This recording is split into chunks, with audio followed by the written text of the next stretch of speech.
Okay. Because if we declare it an emergency, we'll be able to. Hold on. Which is, it was Angelique's first Venga. meeting, that's what came up, so. No, I see she has both of them here. Whatever she gave, if it's tabled, then just we'll send it back to committee, yeah. So, late file means that it was not here on the day that you met in the 24. That's a 48 hours. That's a late file. If you don't have enough time to Yeah. meet the 48 hours, Right, that's a late file. a late file is something created by your rules. Under your rules, everything has to be in more than 48 hours ahead, it has to be in on Thursday. Anything after that Thursday noontime is a late file. Even if it's okay with the open meeting law, it's a late file. Then something different than that is it's not even on the agenda, it's an emergency. Like a late file will actually be on the agenda and say late file. And then we need 7 votes for a late. It takes more votes when it's on the agenda than when it's not on as an emergency, which that's the rules. Like that's, however you want to handle it, I'm absolutely okay with, but I think, And the thing is if they didn't want to go, well, no. We just cancel ordinance. it's working. Yeah. And then we're going to have to deal with much of Yeah. But ordinance agenda is already posted, so like the notice to the public issue is nonsense, because it's already published. The public can already see it posted, like it's already there. I think that we should take it as a block. Yeah, take it as a block. Declare it an emergency. Declare it as an And emergency. then since we declare it an emergency, we can write it Yep, as late. yep. Or if we actually write it as late file. If you want to add it as late file, it's okay. That 7 votes, it just gives you an extra. I can't imagine people voting against it. Yeah, at this point, yeah, I don't know what anybody's thinking. I think we need another training with her. For which? For Angeline? I'm sorry. She's not putting the vote in favor against. I know. Yeah, I'm sorry. Yeah. Yeah, favorable. I'll talk to her. Yes. She just woke me up. So sorry. No, you're wonderful. Vice Chair. I did. I was looking. I know. I didn't call you back. No, it's okay. It's okay. Yeah. This. I know. Our She just showed me, City yeah. clerk didn't even put what it was. I know. It was committee Favorable, report, favorable. yeah. Like, I'm gonna freaking remember. Apple. She just said the same thing to me too. Apple. Can I take this real quick? Sure. Only because I think she's here. Let me see if it's on the other ones. Let me check. I don't think it is. It was her first meeting. No, yeah, it's understandable. Is Angela here? Yeah, that's right. Yeah.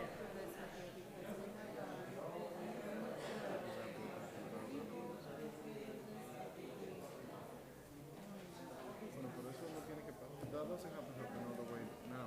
It's later on. At the end of Right at the end of the meeting. Yep. So we can start moving now. Yep. Public participation. How many people we have? Yeah, I'll go get it. I know. I'm sorry. We'll work on it. I promise. You got it next time.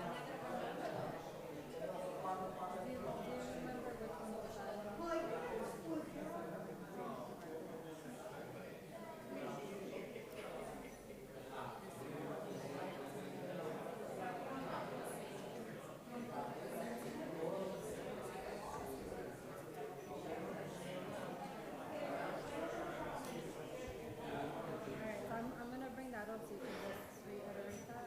Let's go. Alright, thank you. Okay, let's go.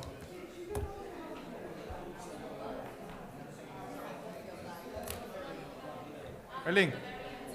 Eileen. Okay.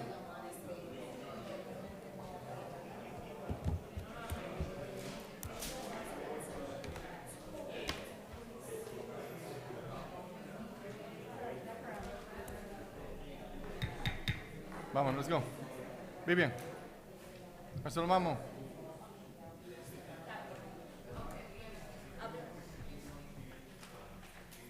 Thank you, Jen.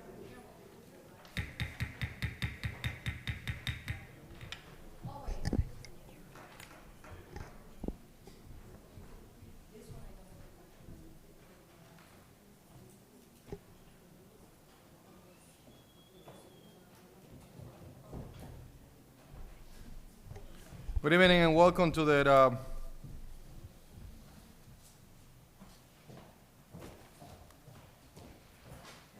Did you say right? Yeah, the June 23rd. You don't have to say what time. No. Right, welcome to the special meeting for the Lawrence City Council. Today's day is Monday, June 23rd, 2025. Pursuant to Chapter 20 of the Act of 2022, this meeting will be hybrid, allowing participation both in person at the City Council chambers and remotely. We have a few people that are joining us remotely online. Anybody that requests the Zoom link to be able to join online have done it through the City Clerk's office. This meeting is also being transmitted live through the Lawrence City Council Facebook page as well as the Lawrence City Council YouTube page. Roll call, Madam Clerk.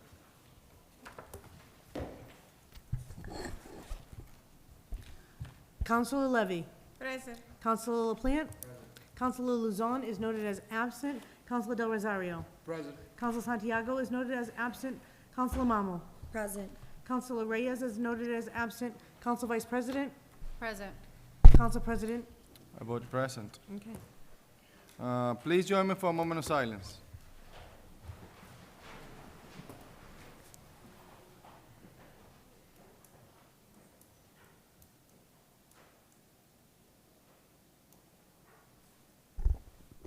Now join me for the Pledge of Allegiance.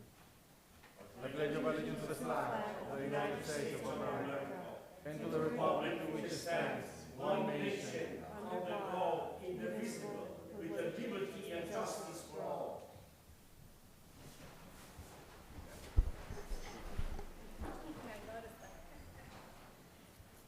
All right, we have public participation. The first person that we have is H. Mali.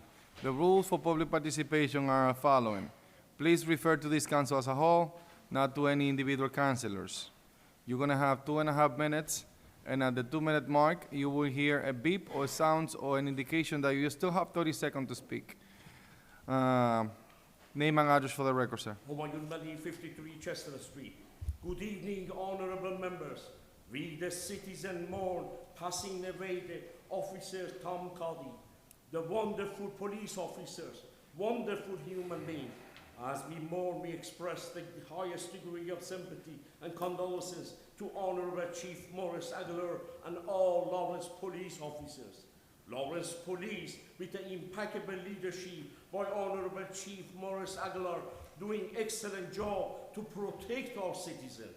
Lawrence Police, thank you for making Lawrence a safe city. I, as a citizen of the 40 years, never witnessed DPW and leadership do such an awesome work. Thank you for making Lawrence a beautiful city. Lawrence Inspection Department employees, thank you for excellent job. We support your union. We must hire more inspectors. Lawrence Public School, with the impeccable leadership by Honorable Superintendent Ralph Guerrero, moving forward. We support Lawrence Teachers Union. Thank you for excellent job. We demand the best compensation for our cafeteria workers. Lawrence always is strong. Lawrence always unite. We support our veterans. Thank you for your sacrifice. Thank you for your services. We must hire 2 vacant positions in our veteran department. We must create the best commission on elder for our city. We demand equal pay for all the city hall, city employees than the employees that we hire as a new employees. Lawrence wants city under God. We pray for the safety of police officers and the first responder. Lawrence police officers, thank you for excellent job. We are proud to support your union. The next person that we have is Rich Russell, Councilor Russell.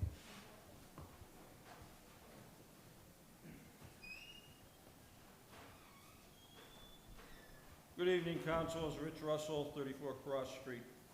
It's unfortunate that the events of last week have turned the council schedule into a nightmare. I want to discuss several items on the Budget Committee's concern. They are agenda items 241, 234, 235, and 243. Before I get into agenda item 24125, I, in all honesty, must let you know that I am a board member of LCAT, although I am not here as its official spokesman. I am speaking as an advocate for voters and residents who have either Verizon or Comcast/Xfinity as their cable carrier. The chairwoman of the Budget Committee and the council president have copies of information I received as public record, via a public record request from the city. From August 13th of last year through June 21st of this year, City of Lawrence received 12 payments from the two cable carriers totaling $431,000 plus, which represents the city's PEG fee rate of 4%.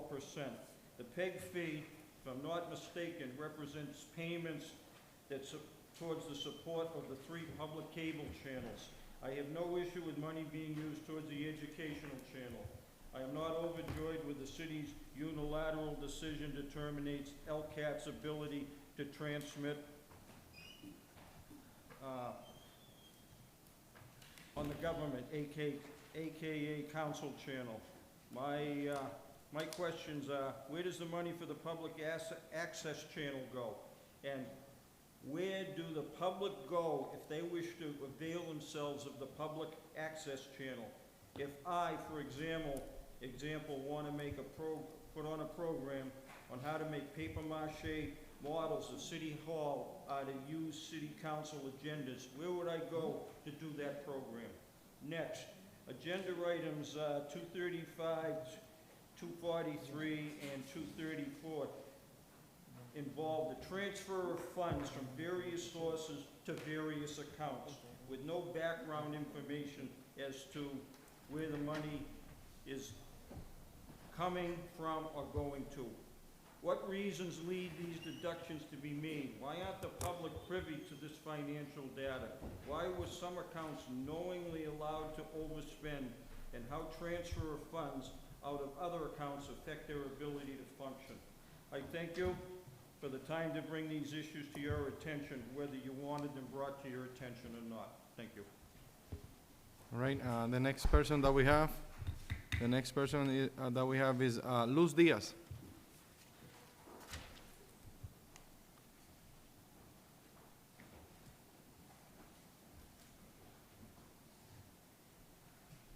Name and address for the record, please. My name is Luz Diaz, 73 Newberry Street. Dear honorable members, I'm here to address the current transportation problem within Abbott Lawrence Academy, a high school for high-achieving students under LPS that will soon be expanding its yearly classes and will also be adding a 7th and 8th grade. A few days ago, I stood up here to address my issue, yet our community has not heard any updates from LPS nor the superintendent. There's a lack of transparency. According to the superintendent, transportation was cut by $4 million, a number that was nowhere in the council's books. The total transportation budget is still inconsistent, with 3 different numbers reported. That is, $13 million, $11.3 million, and $11.7 million. That solution is not to simply tell the superintendent to figure it out. We need a plan. We need action. Just because it is not required by the state to provide transportation doesn't mean it is morally correct for the future 11 years old to walk 40 minutes to school in the freezing winter, nor for my classmates to stand inside a public bus with the risk of facing harassment. The Lawrence Public Schools budget comes from the city.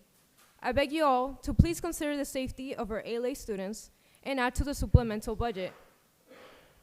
All of you, as the Lawrence City Council, have the power to help us arrive home safely and punctually. Thank you for sharing.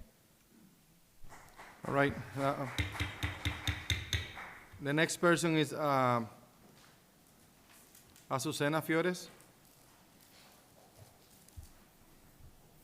Name and address for the record, please. Azucena Flores and 19 Montrose Avenue. Good evening. I am a rising senior at Abbott Lawrence Academy. I'm sure by now you've gotten many complaints about transportation. I am one of those many South students that ALA has. I walk to school regularly, which is a 35-minute walk, but not only do I walk to school, but I walk home from school as well. That's already an hour and 10 minutes of my day that I spend walking to or from school. Since I also work on campus, that's another hour and 10 minutes of my day, just getting home, putting down my school bags, and getting stuff for work. On the new campus that was given to ALA, that average time will be doubled. Instead of a 35-minute walk, it will be 60 minutes flat if I walk fast enough. This is 4 hours, or 1/6 of my entire day.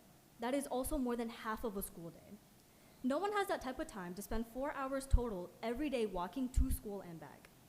As a young woman, during my 35-minute walk, I get catcalled at least 3 times.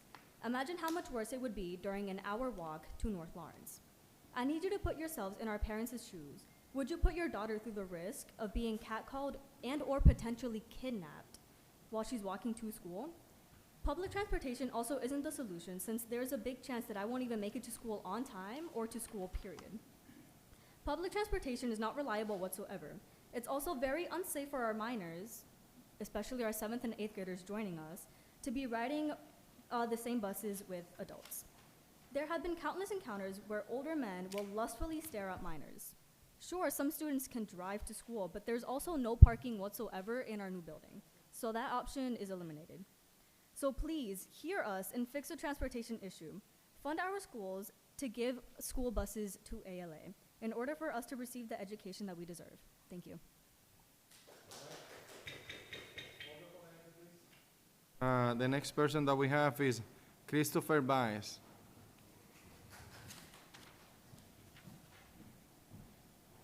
Name and address for the record, please.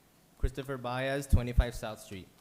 Good evening, Lawrence Council members. I am here to also address the transportation issue regarding the new building provided to Abbott Lawrence Academy.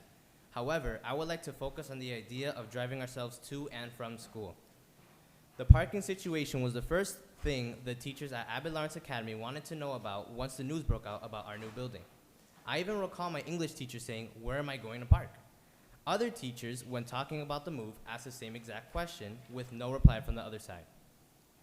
Students as well were wondering the same thing, as some of us have our licenses and can provide ourselves a proper transportation method as long as there is proper parking. However, both teachers and students do not have a reliable parking option. There is a very small parking spot that surely won't be able to fit cars for over 500 teachers. In comparison, the Lawrence High School building has 2 large parking lots right next to the building and an even larger parking lot in the plaza that is 5 minutes away from the building by foot.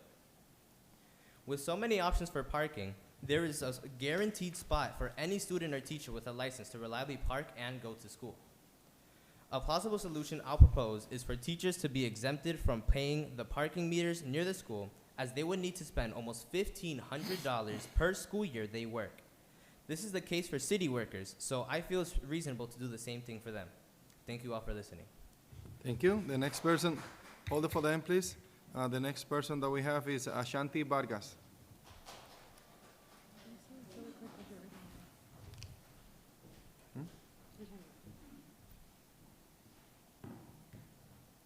Ashanti Vargas, 30 Chandler Street. Good evening, City Council members. I'm speaking today on behalf of being a rising senior at Abbott Lawrence Academy, and I'm addressing the issue that we have regarding transportation. As you may know, Abbott Lawrence Academy has been relocated from Lawrence High School to the North Common, but with this change, we also our students from the South are facing the issue that they do not have transportation to get to school, and that is unacceptable. Every child deserves to go to school. Education is and will always be essential. The suggested solution of using public transportation, MIVA, for students in the South is irresponsible. These buses are often overcrowded and they are completely unsafe for our students, as they show a potential issue with sexual harassment and to raise concerns about safety in our city. Their schedules are also unpredictable, and so is traffic, especially during the school year. For upperclassmen like me who are in dual enrollment classes, we have to be early at school. And if we use public transportation, we have the risk of being late, and that disrupts our classes, and it jeopardizes our college education, leading to stress, frustration, and to poor academic achievement. However, the students are not the only ones being impacted, but also our teachers. Over 500 of them do not have guaranteed parking. The solution has been to use street parking, but it has been said to them to go to the street and park there with a $75 monthly fee, and requiring them to run out to feed the meter during school classes is completely outrageous. We are frustrated. Our teachers are frustrated The students are frustrated, and so are the parents. We need a solution. I know you have the power. I know you have the budget. And I know if you wanted, you would. We need you to do what is right. We need you to provide safe and reliable transportation for our students and equitable and accessible parking for our teachers. Thank you for your time, and I hope you find a solution soon. Thank you. The next person. Hold it for the end, please. The next person that we have is Mere Disla. Ms. Disla. All right. All right. Disla. Okay. All right. We're going to submit all these names for the record. All right. Now we have item 16425, Mayor Brian A. Peña, recommended budget fiscal year 2026. It was sent out to us by Ramona Caraballo, the acting CAFO, for the city of Lawrence, and the mayor, Brian A. Peña. We have an update from the city attorney and the CAFO when it comes to the budget.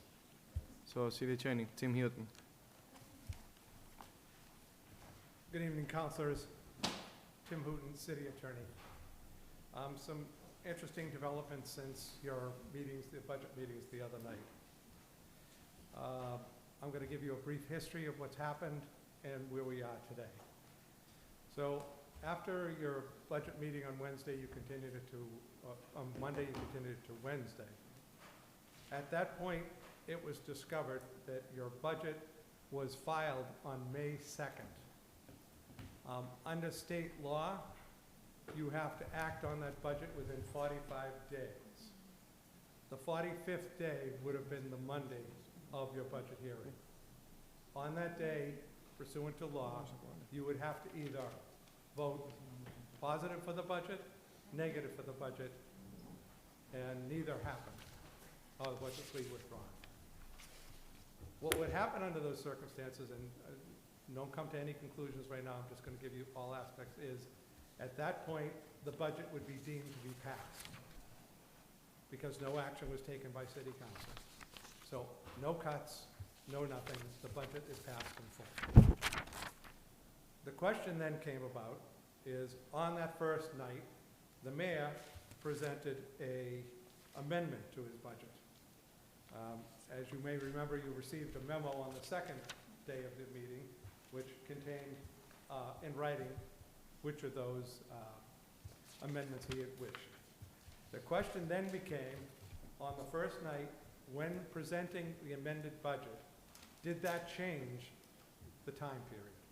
In other words, we are now not working with the budget that was filed on May 2nd. We are working with the amended budget, which is then filed on the first night of your meetings. The answer to that question is unresolved.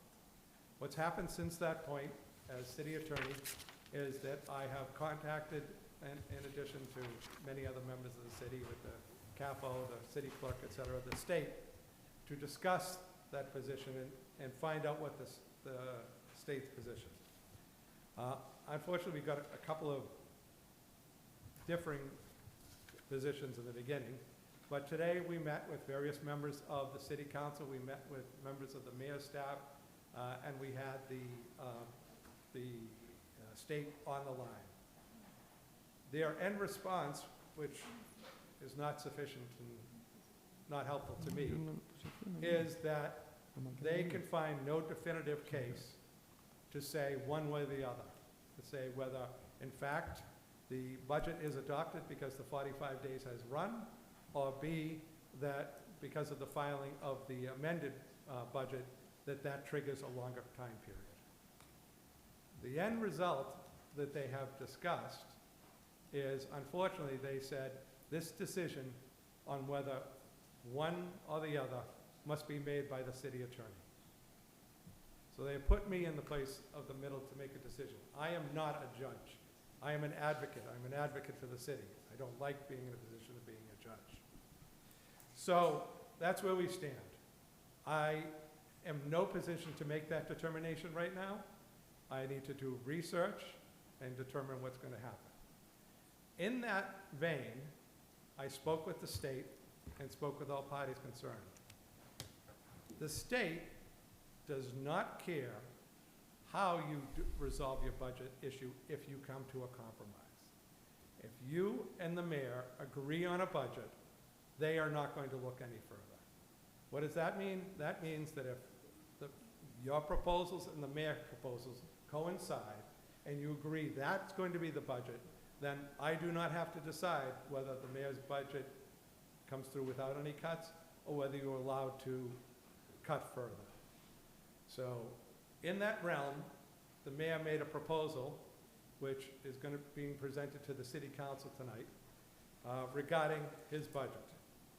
In that, he has adopted, as you may remember, the first page of the memo that was sent around. He agrees that he would transfer those monies from administration of deputy chief to training of personal service from the fire chief. The third one is the emergency management. It is my belief, and I can be corrected, that that item was later amended by this board to provide for $75,000 to be used for getting a consultant to use to determine the need for this position, or the need for, not for the need for the position, but to determine programs, what the city needs to do, kind of a blueprint for protecting the city in an emergency situation. There were also 3 cuts that were proposed. There was a cut of $30,000 to the advertising budget. There was the cut of the $30,000 from the emergency management position. Now, all of those are agreed to by the mayor. The mayor is presenting them. And again, just so you know that how my day has gone, I have been accused by the mayor's office of being a pawn of the city council. I've been accused by the city council of being a pawn of the mayor. So I think I'm doing my job pretty well right now because both parties don't trust me. So I'm not advocating any position. I'm not coming here to advocate a position. I'm here to elicit, to give you facts. What the mayor is not agreeing to in his compromise budget is the $99,000 cut from his office. That is the one that he is objecting to. Besides that, he is presenting that, not me, the mayor is presenting that to you tonight as a compromise budget.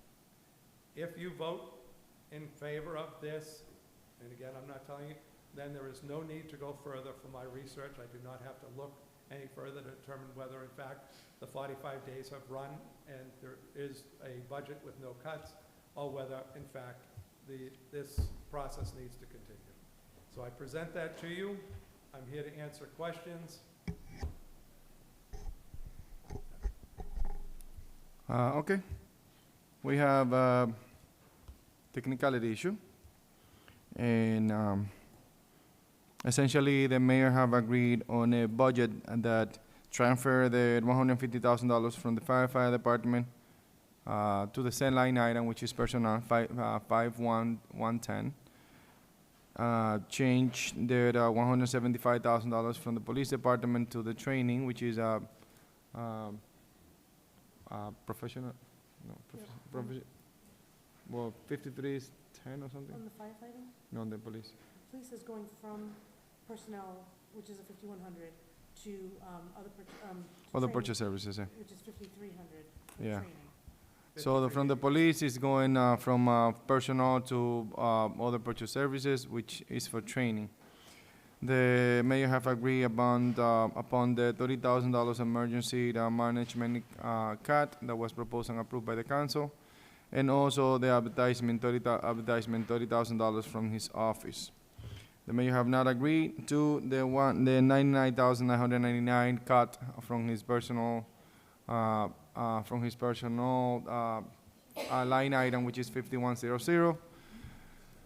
And if the council vote yes, the budget will pass with everything that was presented. What was presented on the budget? the amount of the budget that was presented was for the amount of 400, can I get that right amount? 425 million? Ramon, You don't have it? I don't have, They have the budget book. They are saying page 10. I don't have a budget book in front of me. For the amount of,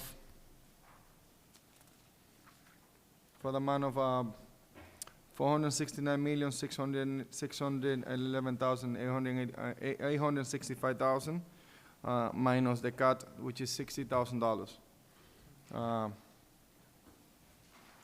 And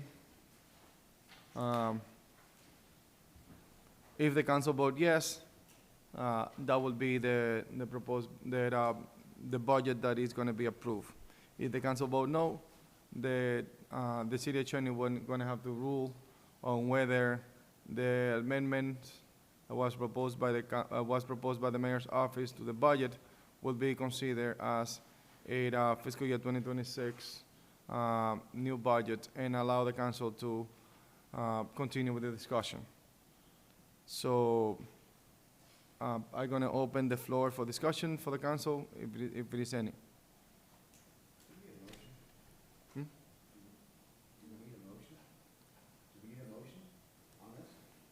Adopt the mayor's compromise package, do you need a motion on that?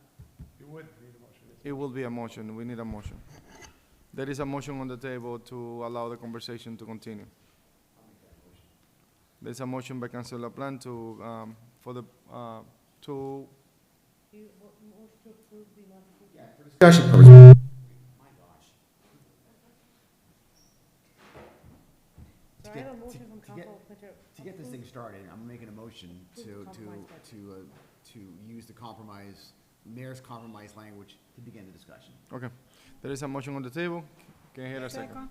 Properly second. Now discussion. Councilors, any discussion on the position that was presented? Councilor Santiago. You seconded? Councilor Mamo? Councilor, huh?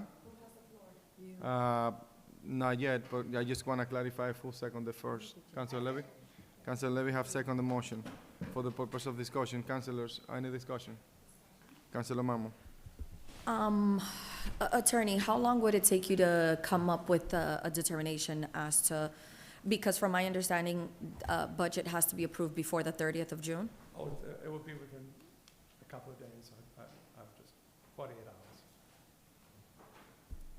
hours. Could I just say one other thing, and it just, I noticed, and this is just because I was not feeling well the other night, I just noticed that Councilor Marmol presses her microphone.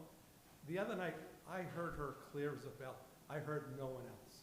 So I don't know if you have to press your microphones, but Councilor Marmol, when I was watching on Zoom, was clear as a bell. Everybody else, I couldn't hear. So the Zoom people, I just want to say, I don't know if you have to press your buttons or whether they're always on, but whatever she's doing. Can everybody hear us on Zoom?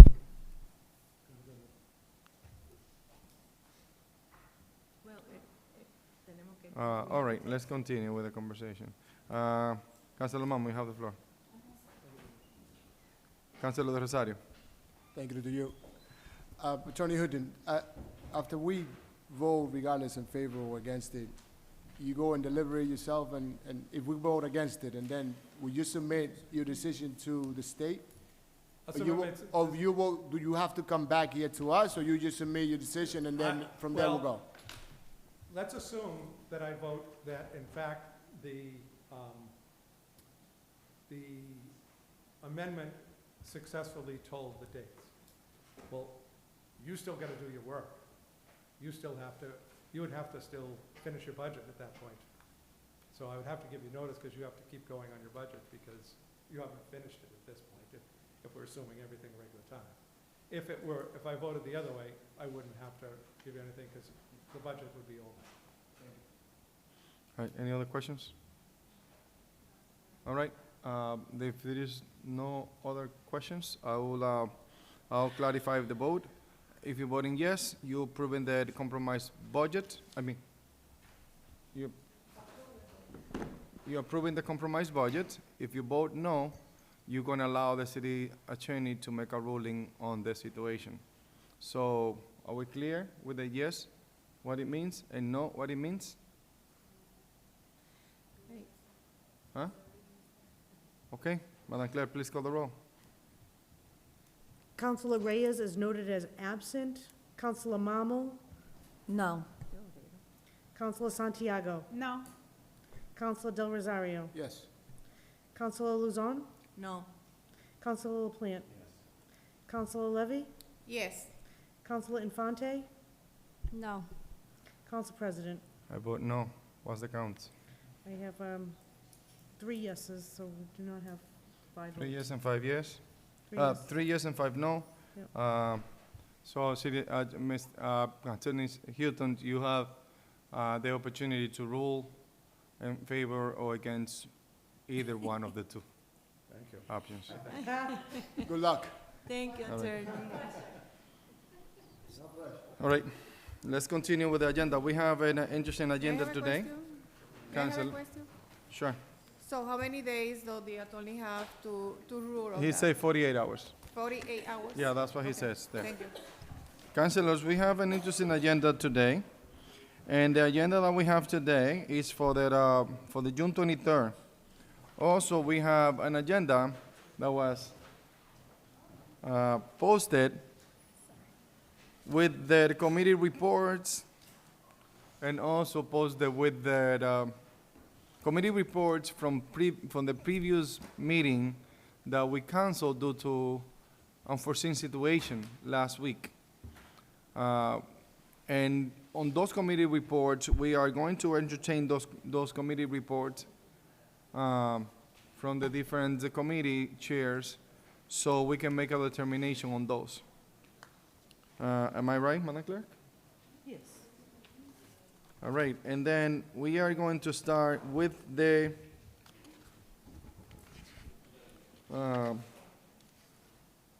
ordinance committee. We have a lot of people from the ordinance committee today.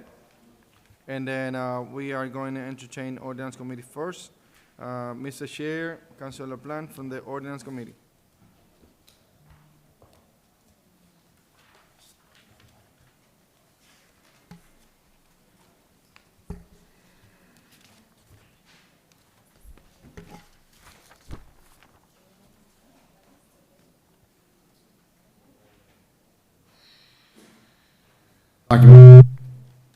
Take the other mic. Document number 12925, the ordinance committee sent this document up with a favorable recommendation. This is for 1-year anniversary celebration on July 13th, 2025, from 9 a.m. to 3 p.m. in the Camping Noon Common. This is and there's an important note. It's not in the staging area, but on the Jackson Street side near the food trucks. This is sent up to the full council with a favorable recommendation to make that in a form of a motion. Second. There's a motion on the table, properly second, discussion on the matter. Yes, I do have. You have a question, Councilor Yes, Luzon? I do.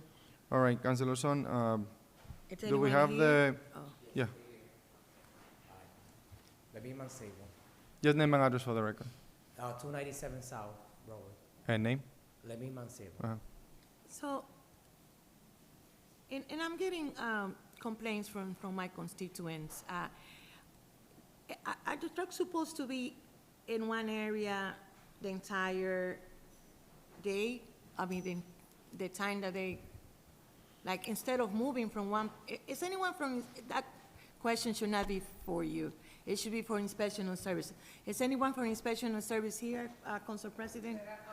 I don't know. No? So the question is around the transient time vendor, that the they transient need- license that they have? Yeah, because, I mean, it, Well, it happened to be that they are a carrier of a transient vendor because they have a truck.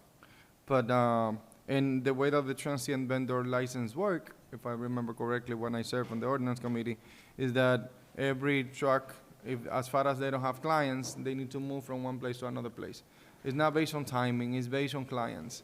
If they don't have a client for a specific amount of time, and then they need to move to another location, to see if they can find any clients.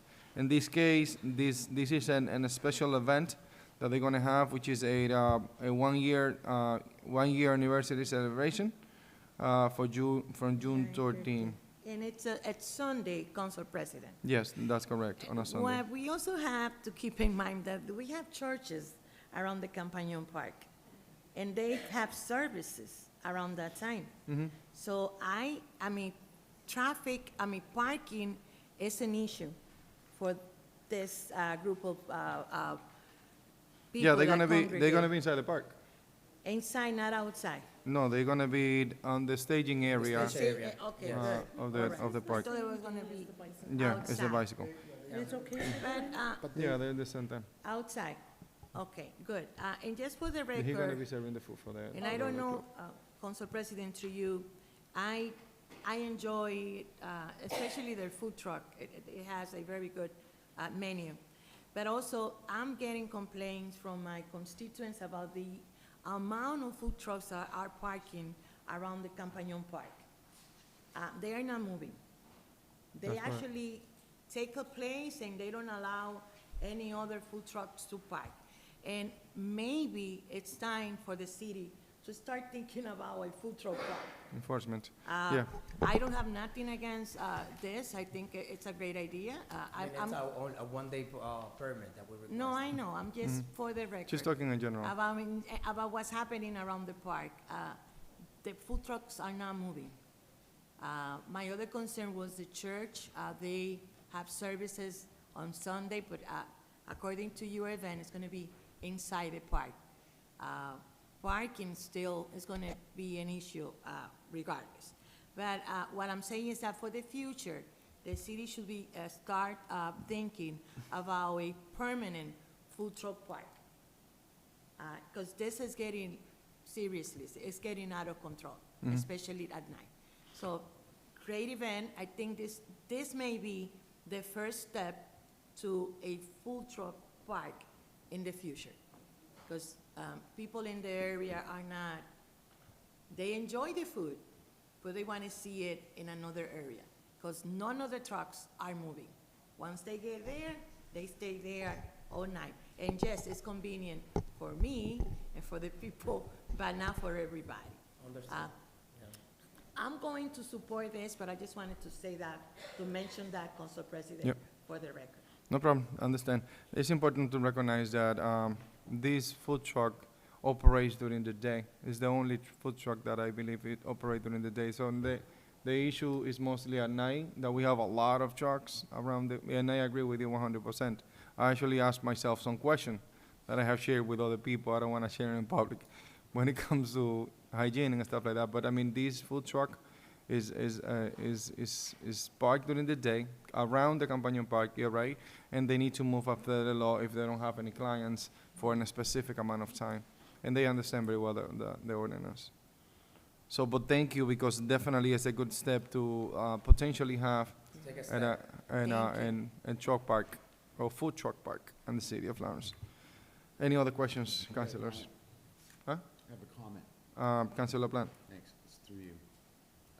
I think we talked about this in the ordinance committee, just be mindful that we are doing the best that we can to try to maintain the grass on the common, throughout the common. Of the grass. And so, obviously, keep the trucks on the pavement, and that would be much better for the city property. Thank you. I'll make sure.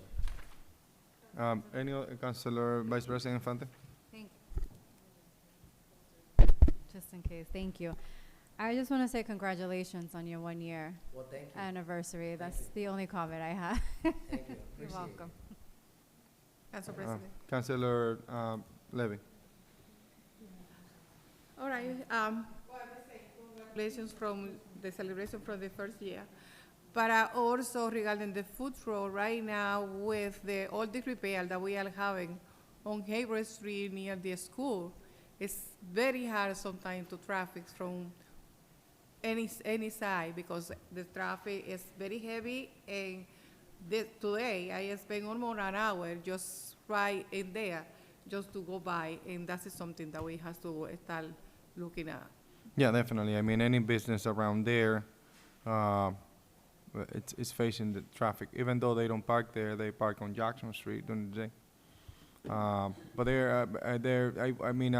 that food truck is like, it's like very good looking truck. That's all I can say. Councilors, any other comments, question? Councilor De Rosario. I'm glad my colleagues are actually looking at this, because a few years ago, I put in a resolution and was rejected because we cutting jobs or we cutting people to try to get the way to find the food by doing business. And it's still sitting there. So if you want to reconsider, it's still sitting there. There's a lot of trucks out there that are illegally. They have no permits. I'm not talking about this truck, which this truck right now is totally different than what we're discussing right now. But there's illegal trucks out there. They permits are expires.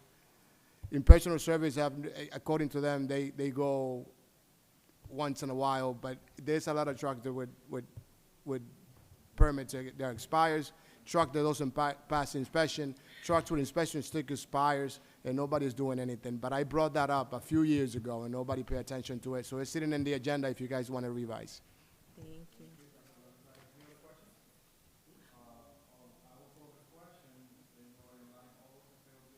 Aye. Thank you.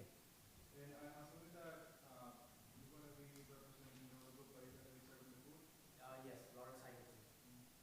All right, and the next item is number 725. This is handicap parking on 111 Arlington Street. Send up to the full council with favorable recommendation. Make that in the form of a motion.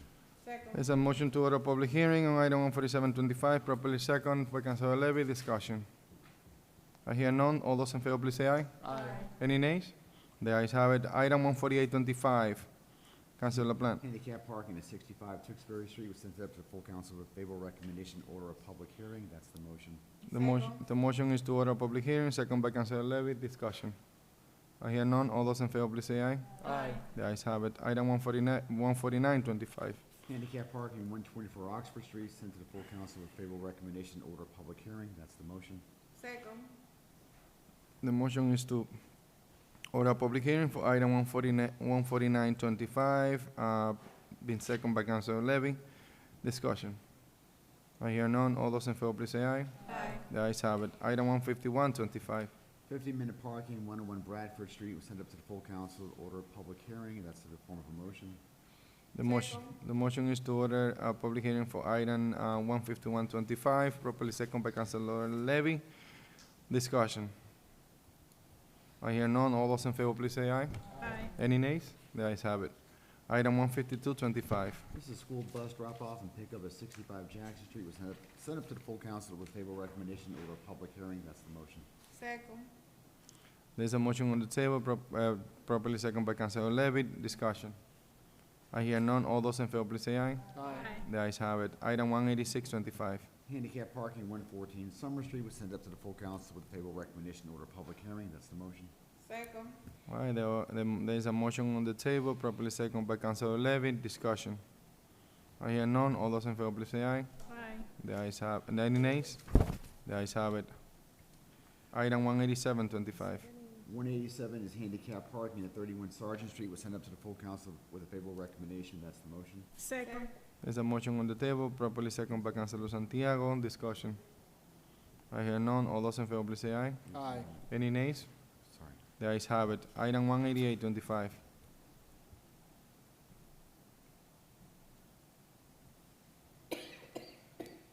This is the handicap parking at 23 Summit Ave was sent up to the full council with a favorable recommendation. That's the motion. Second. Motion is to order a public hearing for item 18825, properly second by Councilor Levy. Discussion. I hear none. All those in favor, please say aye. Aye. Any nays?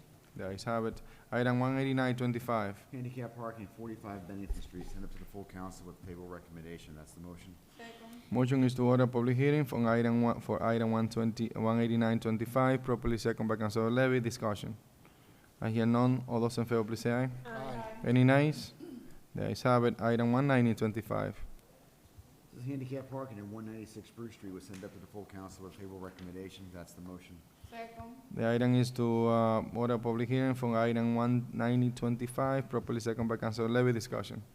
I hear none. All those in favor, please say aye. Aye. Any nays? The ayes have it. Item 19125. Handicap parking, 25 Woodland Street, sent up to the full council with a favorable recommendation, was sent up to the full, to order a public hearing. That's the motion. Motion for item 12925 is to order a public hearing, properly second by Councilor Levy. Discussion. I hear none. All those in favor, please say aye. Aye. Any nays? Come on, Councilor. Aye? Aye. Any nays? The ayes have it. Item 13125.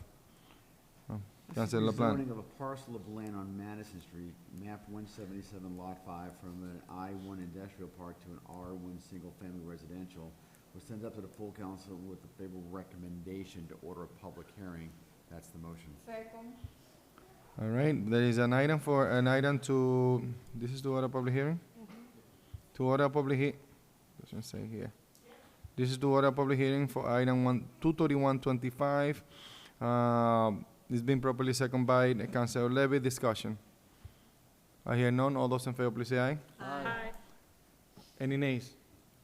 The ayes have it. Item 24525. This is to adopt a new firm floodplain map for the city and approve the amendment of the city's floodplain management ordinance 1532 with the latest regulations from the National Flood Insurance Program. My notes are telling me that this is a motion, it's favorable. I don't see a public hearing, so. Yeah, this is to order a public hearing, yeah. on it. So I'll make a motion that we order a public hearing. That's the motion. The motion is to order a public hearing for item 24525, properly seconded by Councilor Levy. Discussion. I hear none. All those in favor, please say aye. Aye. Any nays? The ayes have it. Item 25525. Councilor LaPlante.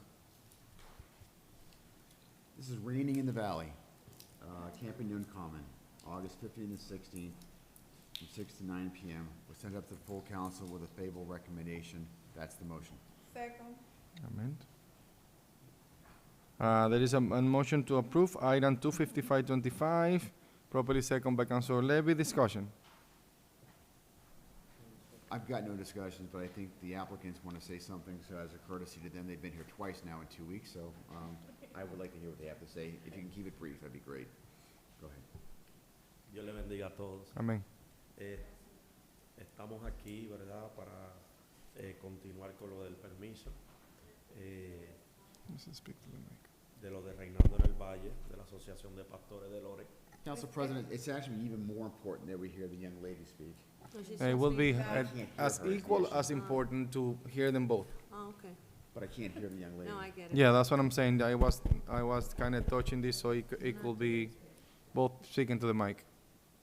Okay. Mi nombre es el capellán Michael Jackson y estamos aquí, ¿verdad?, para seguir con los permisos de la Asociación de Pastores de Reinaldo en el Valle de la actividad que tenemos el 15 y 16 de agosto. Just speak to the mic. To the mic. La van a poner nerviosa. Sí. You're doing good. Permissions for the pastors, for the 15 and 16 of August. Thank you. Siga. Sí. Y estamos aquí, ¿verdad?, para esperar que hoy sea aprobado, esperando la decisión de ustedes.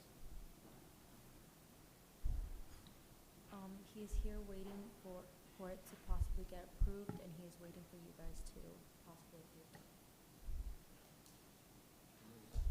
it. Okay. Any questions? All right, there is no question from the council. All those in favor, please say aye. Aye. Any nays? The ayes have it. Thank you. That's your daughter? Yeah, muchas gracias. Thank you. Thank you for the translation. She did great. Item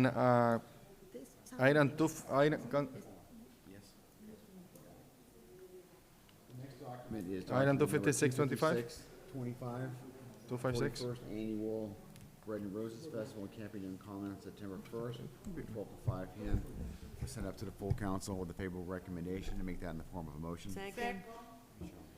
There is a motion on the table, properly seconded by Councilor Levy. Or discussion? Isn't that like? I hear none. All those in favor, please say aye. Aye. The ayes have it. Item 25725. This item is a family gathering at O'Connell Park on July 19th, 2025. from 9 a.m. to 8 p.m. was sent up to the full council with a favorable recommendation, and I make that in the form of a motion. Second. There is a motion on the table, properly second by Councilor Levy. Discussion, councilors.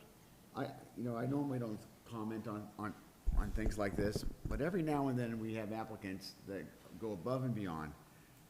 They show us that applicants can actually get the job done, fill out the form, get all the proper paperwork, get everything done in a timely manner.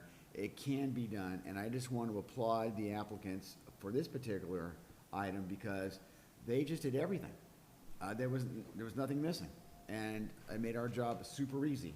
And I really wish I wanted to hold them out as the standard that all applicants should aspire to, because that makes all of our jobs a lot easier rather than me having to say to the clerk, did they send that thing in? And it's just yes, like last week or something. You know, we get all the right time. So thank you very much, and I appreciate that. Can I add to that, Council President? Can I add? Councilor Rosario. And then to add to that, they also went above and beyond, looking for extra permit for parking for the people that are gonna, the event. They went to the New Balance to ask for permission to allow the people that they invite to park at the New Balance. So they don't, they alleviate the parking issue. So I also want to applaud that. They went above and beyond or what they needed to do. Yeah. Councilors, any other questions? I hear none. All those in favor, please say aye. Aye. The ayes have it. Item 258-25. This is Dia de Clamor Adios at Camping Common on August 30th from 11 a.m. to 6 p.m. was sent up to the full council. Wait for it as I look for it. Good evening. With a God favorable bless you. recommendation. And they make that in the form of a motion. There is a motion on the table, properly second by Councilor Levy. Discussion. These ladies, I've been here twice now in 2 weeks, so as a courtesy, we should listen a little bit to what they have to say. Hi, good evening. God bless you. My name is Maribel Maldonado. I am here. This is a 4-year for celebrate Dia de Clamor a Dios in the Campañon Park because I want to know the city has a hope in the hand of Jesus. I think we approve it. He said the meaning of the service is this day. In August 30th, 11 to 6, I want to be there and catch the prayers and petitions for the citizens, and I pray for them. This is my meaning. Okay. All right, thank you. Oh, sorry. Councilors, any questions? I hear none. All those in favor, please say aye. Aye. The ayes have it. Item 260-25, Councilor LaPlante. Yeah, thanks. This is a disclosure of a conflict by city employee. Thank you. Amen. Jelly Bozono, sent up to the full council with a favorable recommendation. That's the motion. There's a motion on the table for item 260-25, properly second by Councilor Levy. Discussion. I hear none. All those in favor, please say aye. Aye. The ayes have it. Item 261-25, Councilor LaPlante. Lawrence Cycling Club event is taking place on the Camping Common on July 13th, 2025, from 7 a.m. to 2 p.m. Send up to the full council with a favorable recommendation. That's the motion. There's a motion on the table. Before we continue with the motion, properly second by Councilor Levy. Before we continue with the vote, Attorney Houghton, I have a question. Attorney Houghton.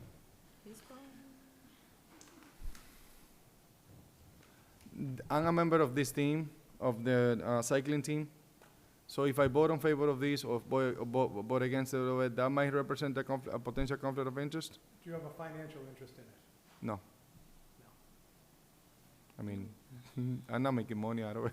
No. I'm a member. And just not to bring it up, but the other night, a counselor didn't vote on something because her son played in the basketball league. That is also not a conflict. I just want to make sure, like, if this is a conflict, I want to make sure, like, again, because I want to make that disclaimer. Nope, not a conflict. All right. And I have the question. Of the sample that he brought up? Next time when they are coming, I am allowed to vote. You are allowed. Okay. All right. Councilors, any questions? Any questions? So yeah, we're gonna be part of an event with Soil Food Truck, Lawrence High School team, and we're gonna be spending the same time respectfully. We're gonna keep the area clean, and you know, we hope to have a reunion of the group. Any questions for that, for the cycling team event? I hear none. All those in favor, please say aye. Aye. Any nays? The ayes have it. Thank you so much. Thank you. Now we have Budget and Finance Committee.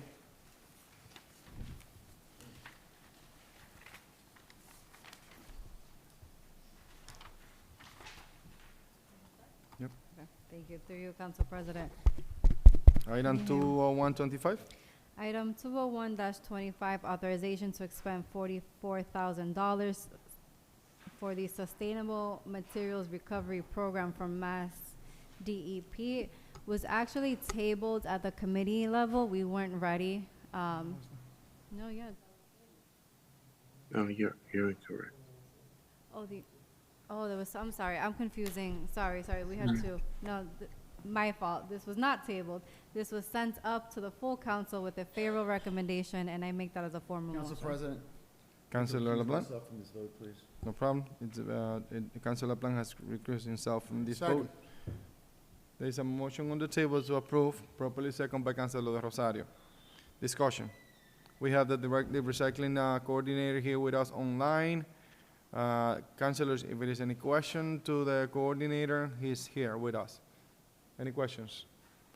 Councilor, Coordinator Silva, do you have any comments to your item? Good evening, councilors. I apologize for not being there personally. I am out today on a sick day, but I would have been there personally tonight. As you see, this is a grant that we are lucky to have every single year with Mass DEP. So I would request your vote and your support on this item tonight.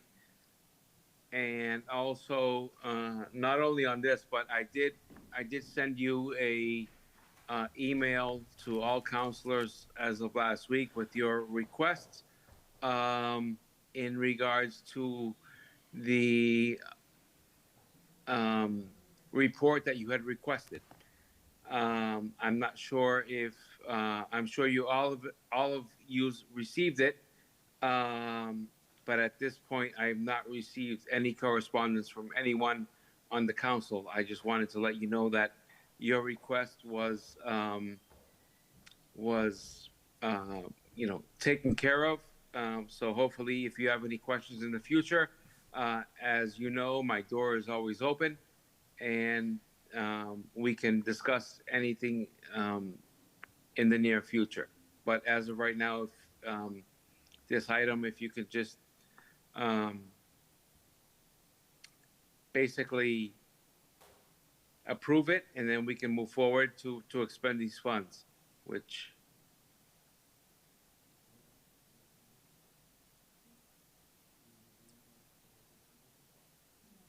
that's it. Mr. Silva, do you mind going over how you're going to spend the funds? So the funds are I mean, the 44,000 really goes quick. I mean, these funds are spent through our household hazardous waste Saturdays that we run from May to October. They are for when residents come in and they can drop off televisions, tires, paint,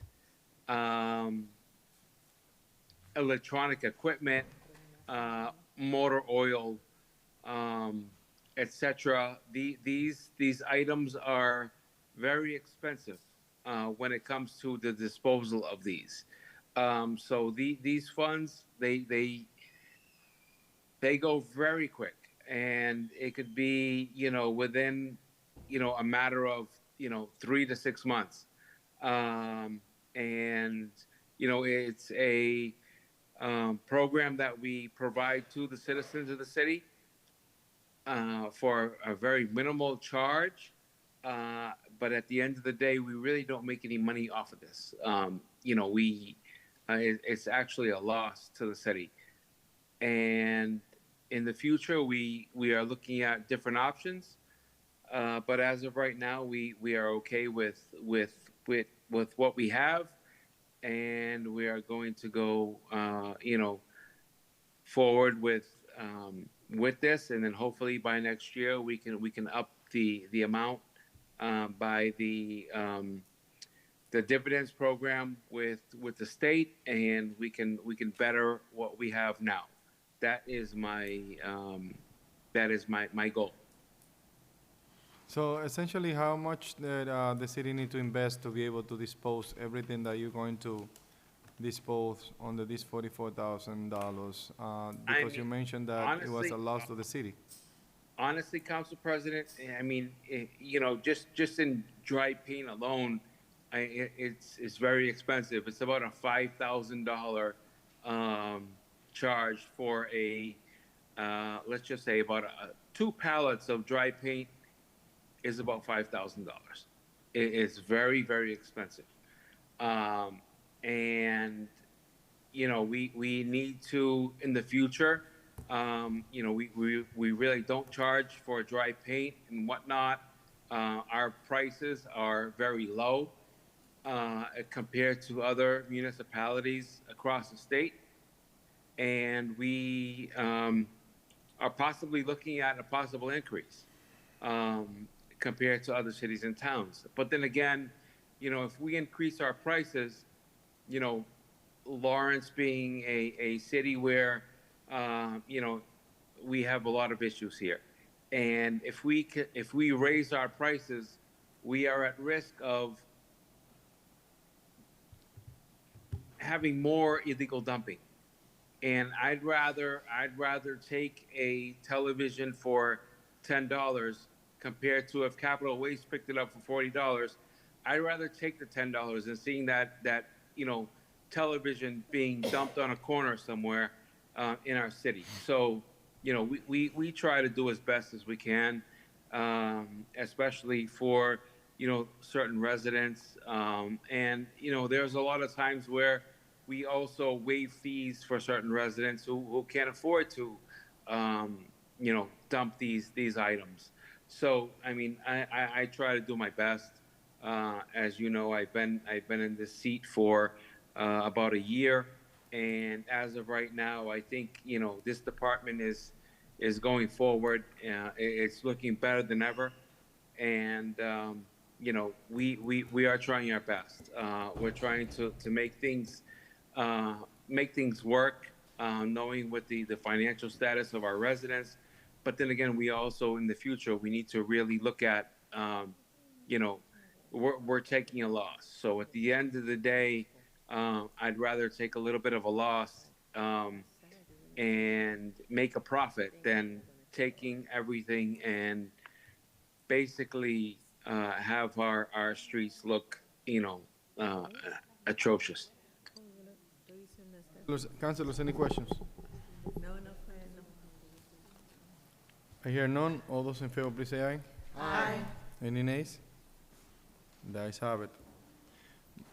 Madam Vice President Infante, item 23325. Thank you. Item 233-25, review and approval of annual application to the HUD for a community development block grant, the CDBG, in the amount of $1,638,713, and for the home grant in the amount of $835,894.17, was sent up to the full council to order a public hearing, and I make that as a formal motion. There's a motion to order a public hearing, second by Councilor Rosario. Any questions? I hear none. All those in favor, please say aye. Aye. Any nays? The ayes have it. Item 23525. Madam Vice President Infante. Oh, sorry, 23425.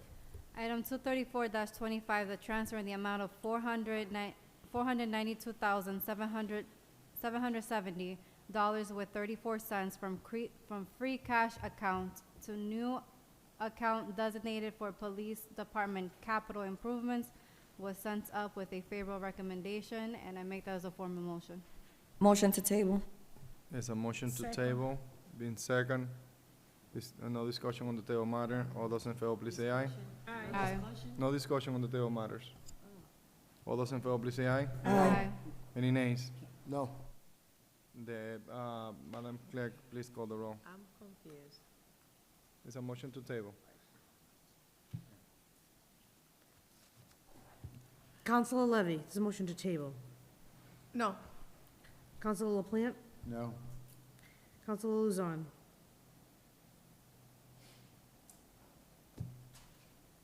Can you repeat for last? Huh? It's a motion to The table document motion, 234. the motion is to table item 23425. If you vote yes to table, is for the item to be tabled. If you vote no to table, the motion is not to table, continue the discussion. And I cannot ask no question. Not on the Not on table table matters, unfortunately. So I've So, got Councilor Levy, Councilor LaPlante, so Councilor Luzon, we're at you. I'm here. Yes. Councilor Del Rosario, No. Councilor Santiago. Yes. Councilor Marmal, Yes. Councilor Reyes is noted as absent, Council Vice President, Yes. and Council President. I vote yes, what's the count? 1, 2, 3, 4, 5 to table, so it's tabled. Motion has been passed, is table. Item 23525, Madam Vice President Infante. Item 235-25, year-end transfers between the departmental accounts was sent up to the full council as a favorable recommendation, and I make that as a formal motion. Motion to table. There is a Second. hold on, there is wait. There is a motion, on the motion to, You're just gonna make the underlying motion. yeah, it's gonna be an underlying motion. But motion is been to approve, can you hear a second on the approval? On the Second. motion to approve? Second. Second by Councilor De Rosario, and I will recognize the motion to table by Councilor Marmol. Can I hear a second on the motion to table? Properly second. All those in favor on the table matters. Aye. Aye. And Madam Clerk, please call the roll. Councilor Reyes is noted as absent, Councilor Marmal, Yes. Councilor Santiago. Yes. Councilor Del Rosario, No. Councilor Luzon, Yes. Councilor LaPlante, Motion to table, no. Councilor Levy, No. Councilor Vice President, Yes. Council President. Vote yes, what's the count? 5 yeses, 3 Motion, noes. the item has been tabled. Point of I- parliamentary inquiry, Mr. Council President. Yes. Would you please advise me as to who seconded the motion for document number 23425? 23425, I know who believe made the it motion. Who seconded it the was motion? Who was on the record? for Councilor seconding? Santiago. Councilor Santiago seconded the motion to table. The underlying motion made by Councilor Infante was not. Councilor Santiago, So you, the underlying motion was not tabled, Council no. President. Give me 1 second. Excuse me, councilors. Councilor Santiago, did you second both or just one? I did both. Okay, Councilor Santiago has said that she actually second both of the motions. So there is, the underlying motion is motion to approve. There was a motion to table properly second by Councilor Santiago on both times to table. So let's proceed. That is in order. Item 23625, Madam Vice President Infante. Item 236-25, the reauthorization of Bellevue Cemetery revolving fund account expenditure limits of $95,000 was sent up with a favorable recommendation, and I make that as a formal Second motion. discussion. Motion to table. There is a motion on the table, properly second by Councilor LaPlante. Discussion, Councilor LaPlante. I'm a bit of a loss here, councilors. We are having items over here. We're at the end of the fiscal year. We're making motions to table, which is, I don't know why we're making motion to table. Each counselor has their own reason for voting the way that it votes, but I don't, it's not apparent to me. I don't know if this is, I don't know why. I think as a courtesy to be open and transparent, which is what the council president continues to talk about, we should have a fundamental understanding as to why we're delaying the votes on these things as we're approaching the end of the fiscal year. Right now, I don't think it's fair for this counselor to not know why we're doing these things, because we can't discuss it, which is why I was quick to jump on that second, because I wanted to know why we're doing this.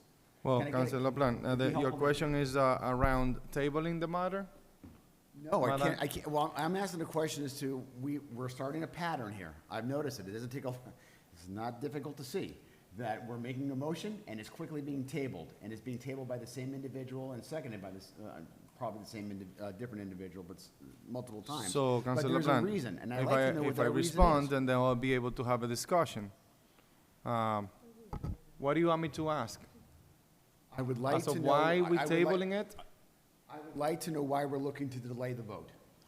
Well, if it is a table matters, Madam Clerk, are we allowed to discuss the table matters under parliamentary procedures? You're allowed to discuss it, you're not allowed to have a discussion on a motion to table. You are allowed to discuss the tabling of a matter under, we've Under done what that. item? Well, Under what motion? Under Robert's Rules of Order, on the underlying motion, you are allowed to talk about whether or not you want to table it. When you actually make the motion to table, that's when there's no discussion. We have done that in the past also, when we've I had- mean, and I wouldn't disagree that if the council desired to announce as to why they tabling it, they are entitled to do so. But we cannot ask, do you want to table, and why you want to table? That's not a question that is allowed under parliamentary procedure. But if you want to ask, and the councilors want to respond, I'll ask the question. Councilor LaPlante would like to know why these items are being tabled. So who have that answer? Council President, Councilor Luzon. I mean, we haven't have an answer for Councilor LaPlante yet. Do we have an answer for Councilor LaPlante? Well, the counselor has voted in favor, so I'd be curious to know why she's voting. But I for it. mean, you cannot I ask us can of cer- why. I can ask. I certainly can ask. Okay, her. I ask just cannot- if they want I just to- cannot, when the motion's been seconded, to go ahead and I can't have a conversation there, but I have every right to ask a counselor before the motion is to table why they're doing that, before. It hasn't happened yet, Council President. Okay, So I'm but within then my rights ask. to ask that Ask. question. I am asking, Council But President. nobody's going to respond to you I unless don't they know, want to Council respond. President. If we're, let's let people speak. Yeah, Thank you. and they are allowed to speak. Anybody want to answer? Council President. Councilor Luzon. And I understand your frustration, Council LaPlante, but also if, as a councilor, if I don't want to respond, why? It's in our right, it's in my right not to give you an explanation.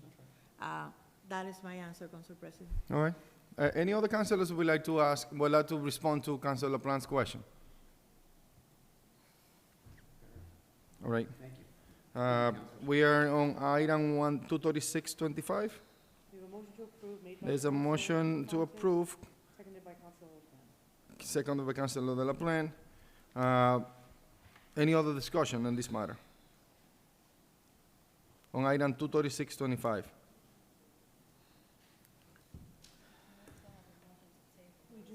We don't have a motion to table. Once we have a motion to table, and then we won't be able to discuss. Not yet, no, not on this item. Are you making a motion? Said motion to table, it wasn't properly second. All right, there is a motion to, Councilor Levy. Second. Wait a minute, Councilor Levy. We should call the CAFO just to let her know, regarding the authorization of this form, where it's gonna go. All right, if you have, we still don't have a motion to table yet. If you want to call the call for now, Yes, I would we like to can do call the that. CAFO just to explain regarding that amount of money, where it's gonna go, or what we're going to do with that. Because this is the problem, that we are tabling, we don't know what is gonna happen. Good evening, councilors. Acting CAFO Ramona Ceballos. I would like to speak on behalf of item 235, year-end transfers. No, 236. That's the item we have. The motion 235 has been tabled. We can discuss on that. Per state law, we need to do year-end transfers, otherwise we'll be in Yeah, trouble. we are not allowed to speak on item 235 because it's been tabled. Item 236. Okay, what would you like to know, Councilor?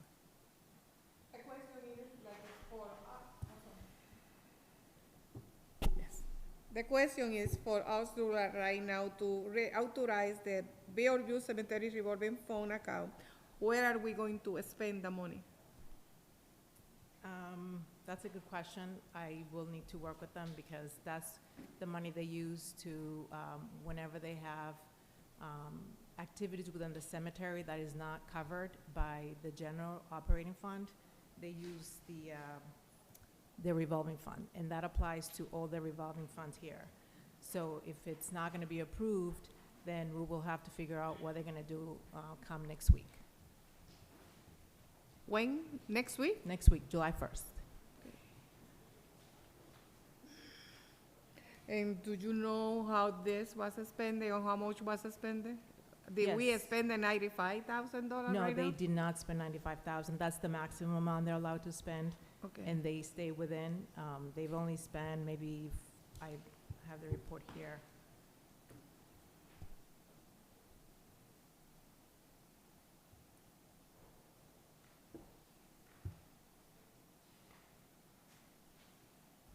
As of the time I ran the report, they had spent $80,000.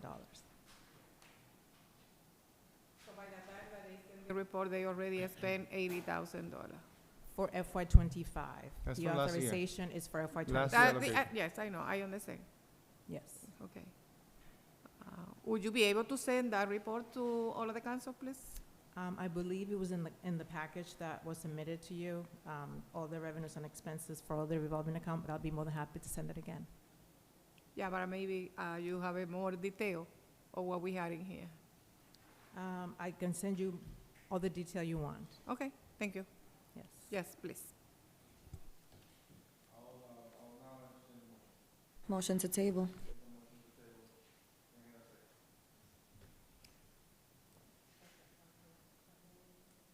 I second. What? Aye. Counselor Levy? No. Counselor LaPlante? No. Counselor Luzon? Absent for this vote. Counselor Del Rosario? Also absent for this vote. Counselor Santiago? Yes. Counselor Mamo? Yes. Counselor Reyes is noted as absent. Council Vice President? Yes. Council President? Yes, what's the count? The count is 4 to 2 with 3 absent. So 4. Motion fails to table. We have an underlying motion. It's a motion to approve. Any discussion on the motion to approve? Council President, no, Council President, my only point here is that the CAFO has made mention to us that we need to get these things done by the end of this fiscal year, which is we're less than a week, about a week away, I think, at this point.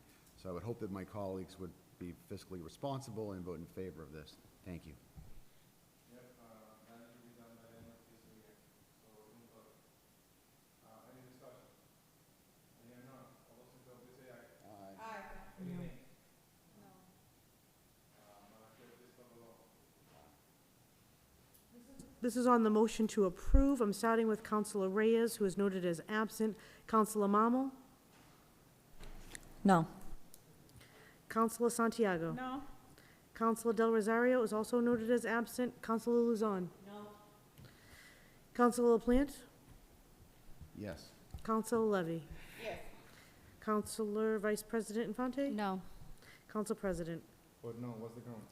The 2 yes, 1, 2, 3, 4, 5 no, and 2 absent.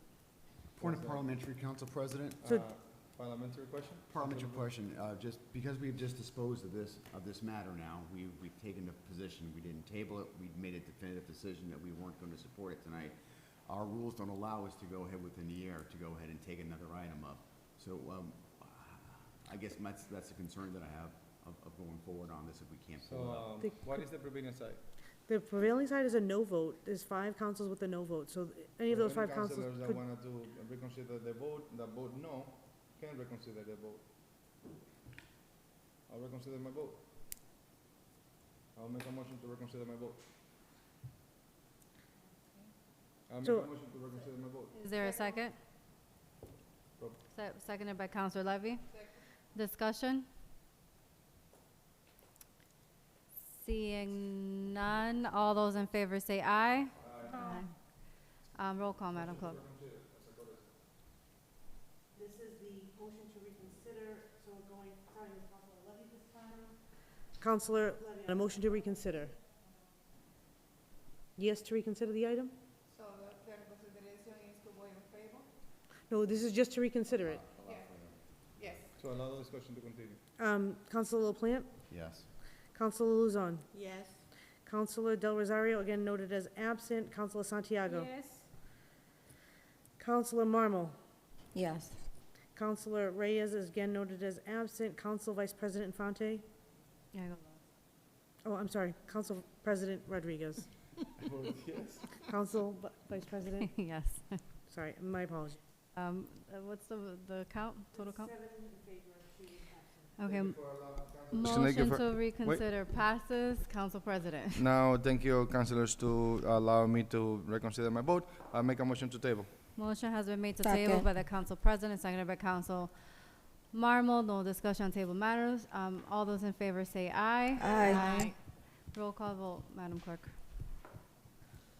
This is on a motion to table the document. I'm going to start with Councilor Reyes, who is noted as absent. Councilor Marmal? Yes. Councilor Santiago? Yes. Councilor Del Rosario is noted as absent. Councilor Luzon? To table. To table, yes. Councilor LaPlante? Yes. Councilor Levy? Yes. Council President? Yes. And Council Vice President? Yes. Again, now this is 7 in favor, So- 2 So absent. what is the, So- 7 in favor and 2 absent, motion carries. Motion carries on table. Motion table on item 23625. Item 23725. Item 237-25, the reauthorization of Council on Aging revolving fund accounts expenditure limits of $150,000 was sent out with a favorable recommendation, and I make that as a formal motion. Motion to table. Second. No, wait. Wait. The underlying motion is motion to approve. I can hear a second on that motion first. Second. Properly second. Discussion.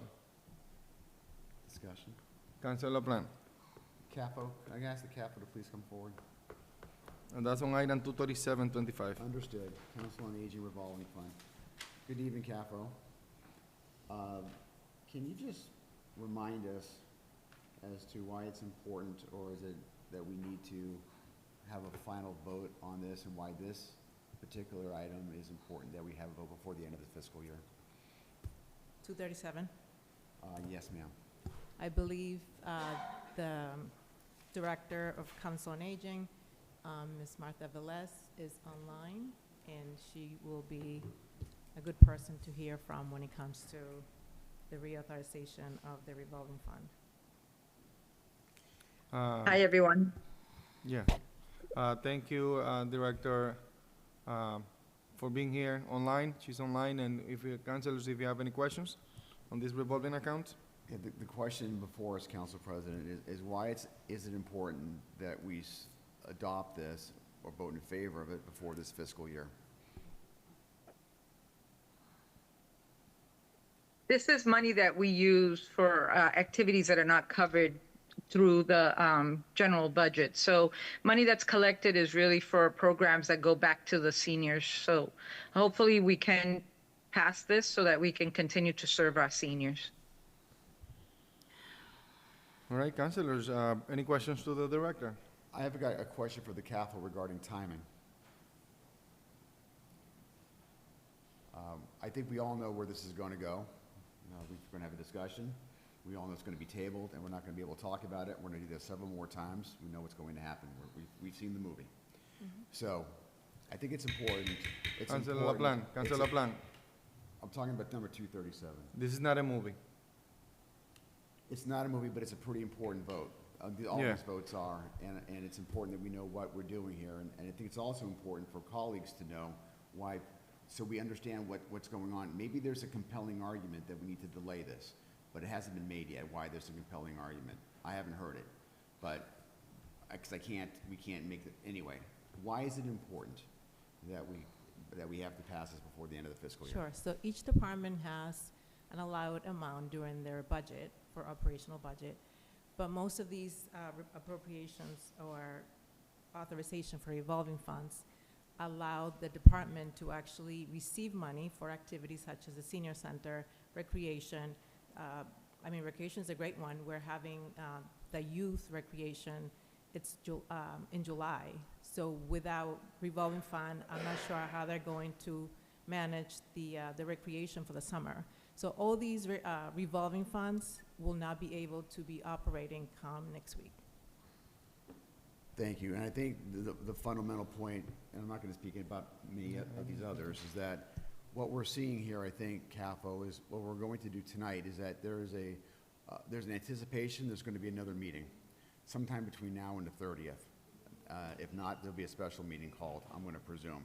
I cannot imagine that my colleagues here are not going to allow this to go forward or any of the others to go forward. I can't, there's something else going on.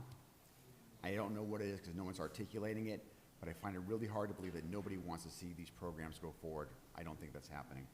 So, but I just really wish, CAFO, that I could know what the argument was, why we should not be voting in favor of it tonight. That's what I wish, but I just don't know what that is. Thank you. Any other discussion, councilors? Any other discussion on item 23725? All right, no more discussion. What is the underlying motion? Underlying motion to approve made by Councilor Fonte and seconded by Councilor Santiago. All right, there is an underlying motion to approve. At this time, I'll call the questions. All those in favor, please say aye. No. Madam Clerk, please call the roll. This is on the motion to approve.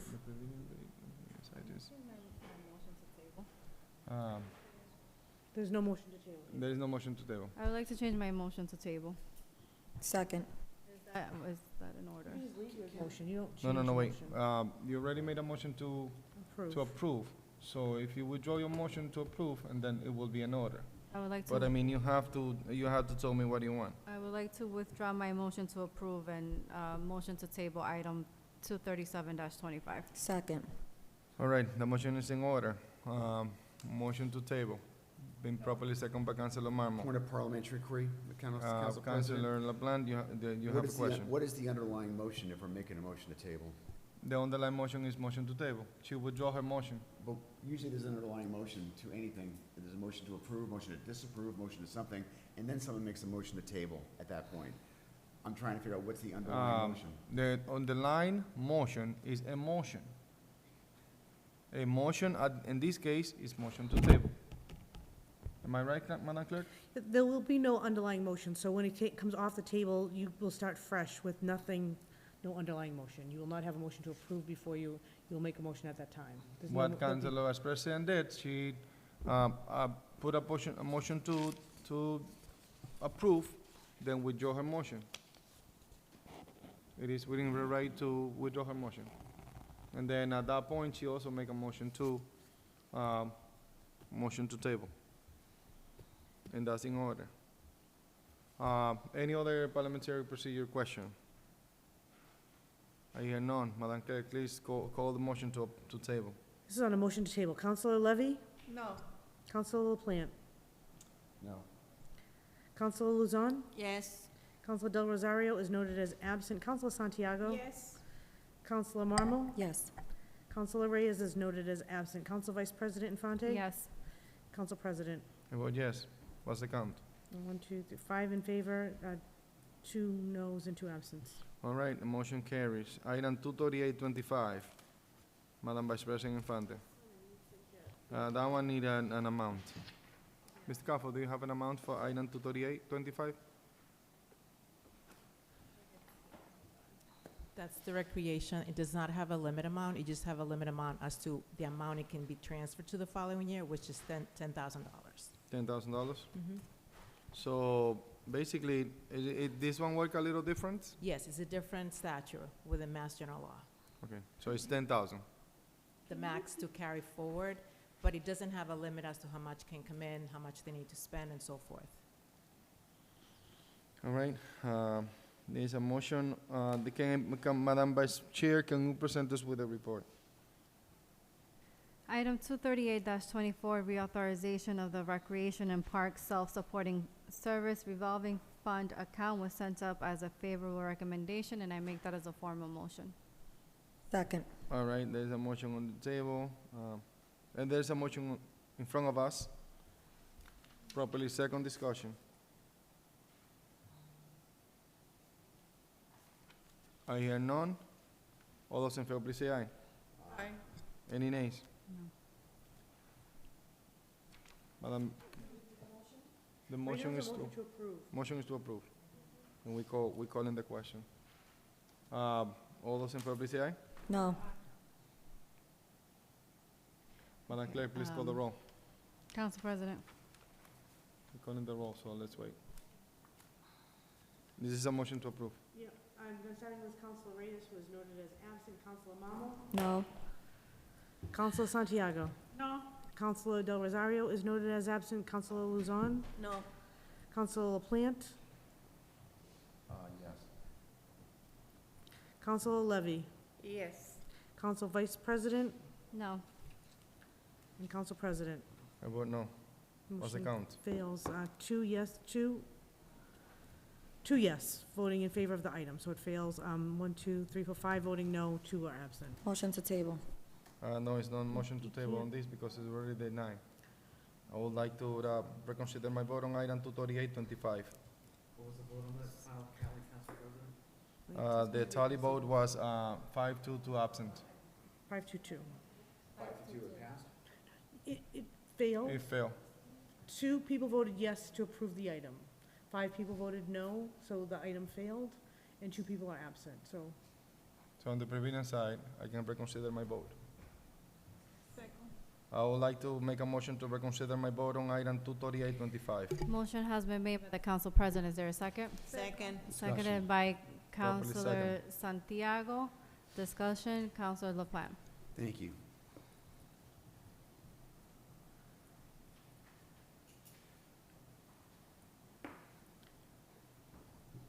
So, I think we all know what's going on here. And if we don't, if this vote fails, the council president doesn't want to see it fail. He wants to be able to table it. We've gone through this once before. We've seen this before. And I expect that to happen again. It just stuns me that we're using this parliamentary process for a purpose unknown that's not been divulged. No one has spoken about it. But apparently there are some people who believe that this is so important that we not vote on it tonight for reasons that are not divulged in a public place where we're supposed to be doing the people's business, where we're supposed to be talking about the reasons and have discussions, and we're supposed to be having, whether it's pro or against, we should be having these kinds of discussions. But tonight, we're not. Tonight, we're just going to be tabling if something doesn't happen because there's something else there. And I don't think that's what we're here for.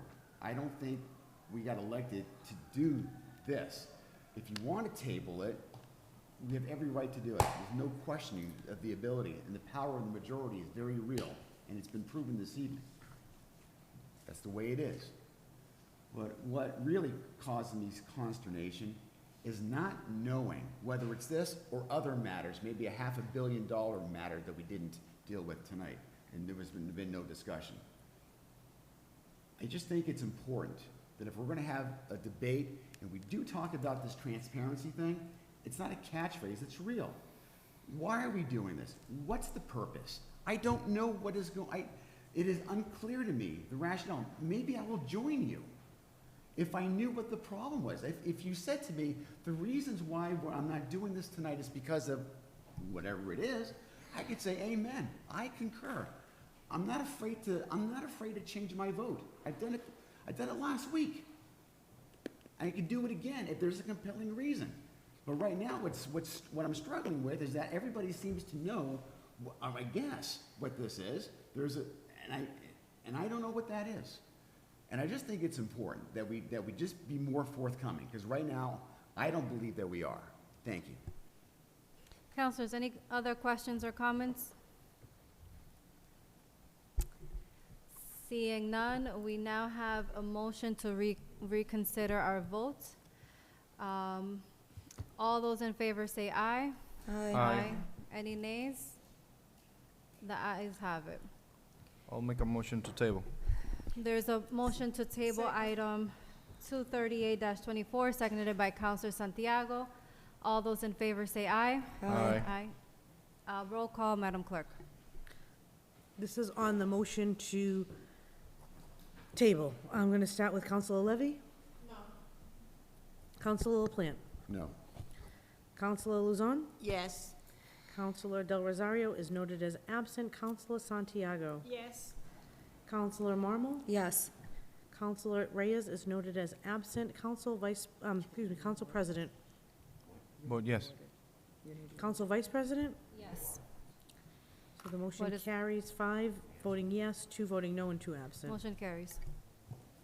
Now we are calling item 239-25, Madam Vice President Infante and the Chair of the Budget and Finance Committee.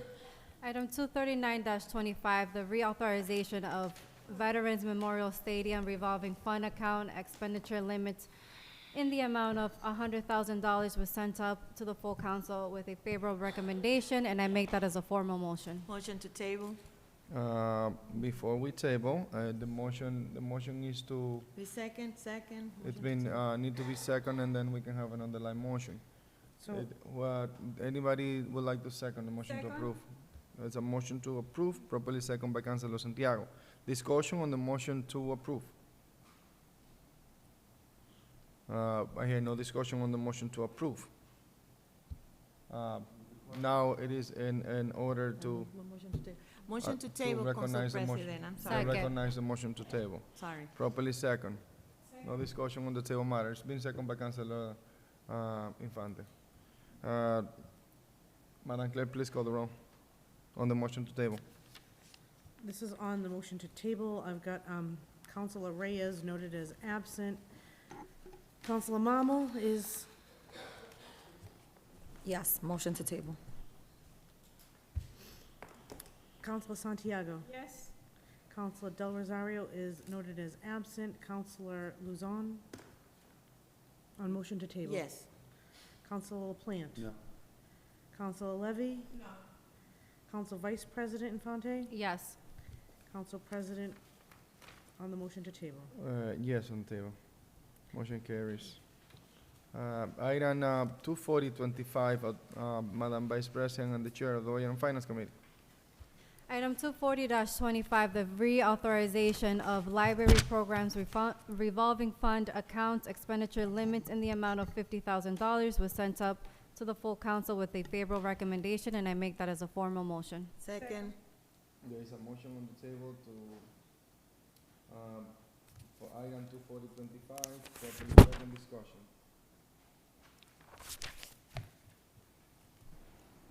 Discussion. Move the question, Council President. This kind of discussion on this item. There is no discussion. Move the question, please. Can Councilor I- LaPlante. Can I make a motion to table, Council President? There is a motion to table, properly second. Madam Clerk, please call the roll on the motion to table. This is on a motion to table. Councilor Levy. No. Councilor LaPlante. No. Councilor Luzon. Yes. Councilor Del Rosario is noted as absent. Councilor Santiago. Yes. Councilor Marmal. Yes. Councilor Reyes is noted as absent. Council Vice President Infante. Yes. Council President Rodriguez. I vote yes. What's the count? Again, 5 in favor, 2 absent, 2 noes. Council President, we have one of our colleagues trying to get online is having difficulty. Counselor Reyes, is there anything that you can help? Is that, I have no idea. No, Yeah. she's Here. sending us a thing that her Zoom is not working. so I seen that just went in, LPML, so I really don't know if any, because I have seen everybody here that I recognize, but I mean, I don't see, I will resend her the link for the meeting. LPL. That's the name of that, LPL, can you please say something so we can, I don't think that's her. That's not her. that's not her? That's the only person I'm seeing that is trying to get in. No, and- she's and not went able in. to log in, Council. I'm gonna send it to her right this second. Hopefully this will help her.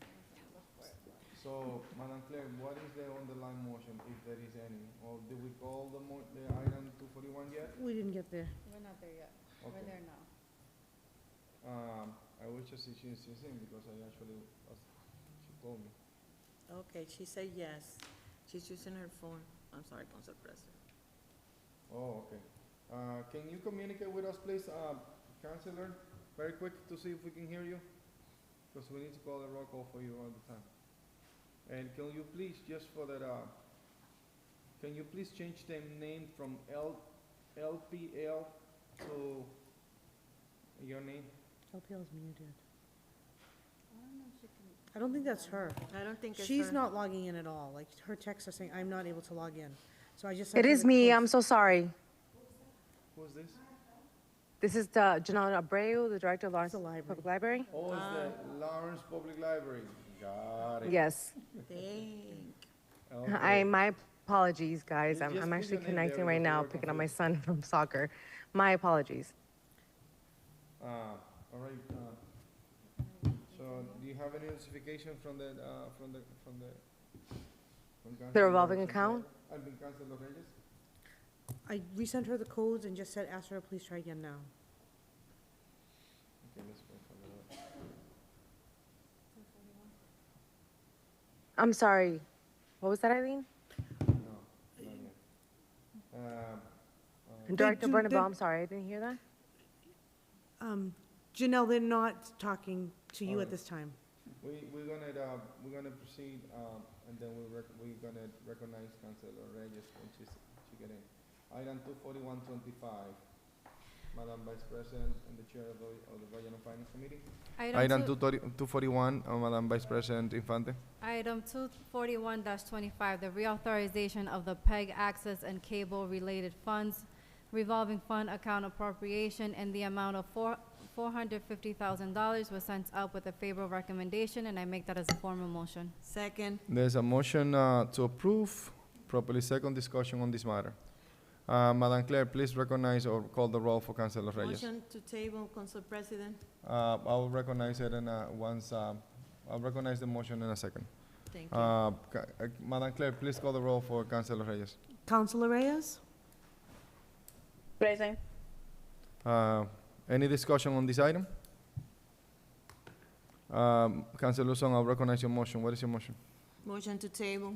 There's a motion to table, properly second by Councilor Mamo. All those in favor, please say aye. No.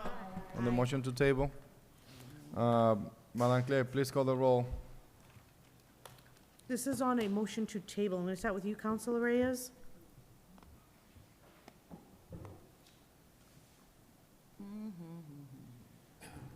I don't know if she, Councilor Reyes, can you hear us? Maybe she's. Can you may you, be muted. can you type your vote? She's muted. You're muted, Councilor, now she's coming. Hi, Councilor. I jumped and I not hear the motion. The motion, first, Madam Clerk, please call the roll for Councilor I Reyes. did, and she said she Okay, was she here. says, yeah, okay, perfect. Now, the motion is to table.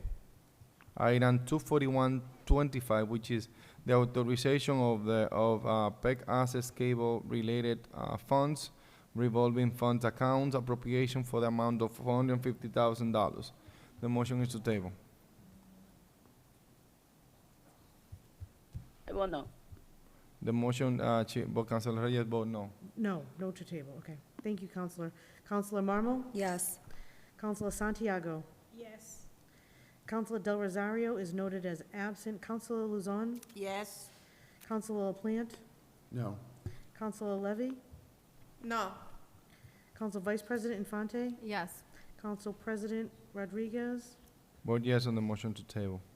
Item 24225, Madam Vice President and the Chair of the Budget and Finance Committee.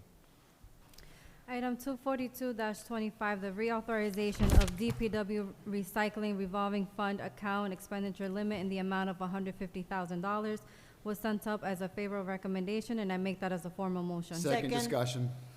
The motion has been properly seconded by Councilor Luzon. Discussion, Councilor LaPlante. So just so I'm clear, this came out of the committee by what vote? Out of the committee, And what was the vote when it came out of committee? The committee voted in favor. Well, what was the vote out of committee? I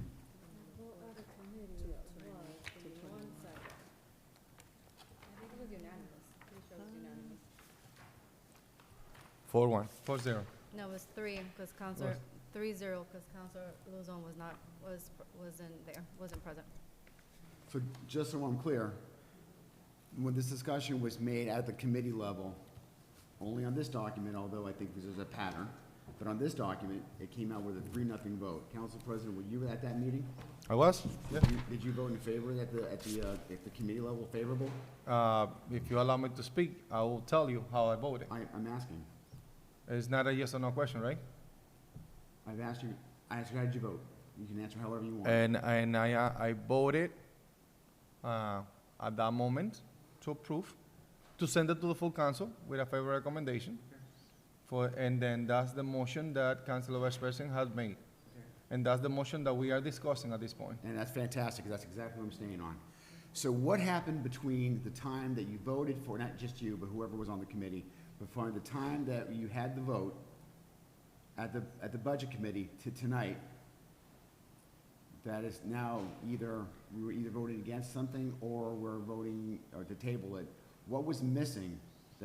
Why did it get to this point where it's a 3-0 vote, favorable recommendation, unanimous? And what's changed?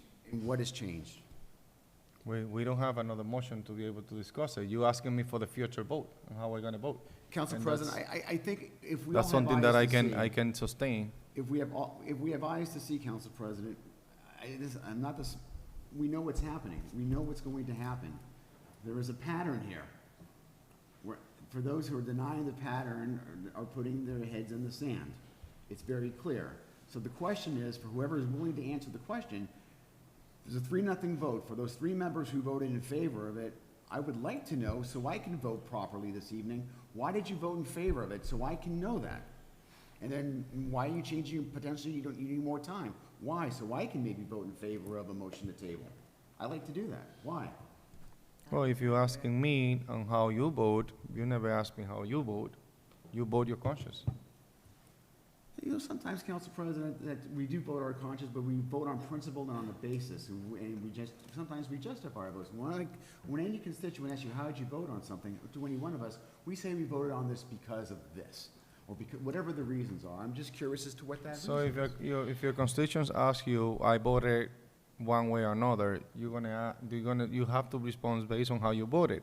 You cannot just say, I voted because the council voted in favor at the subcommittee level. That's not the right answer, I think.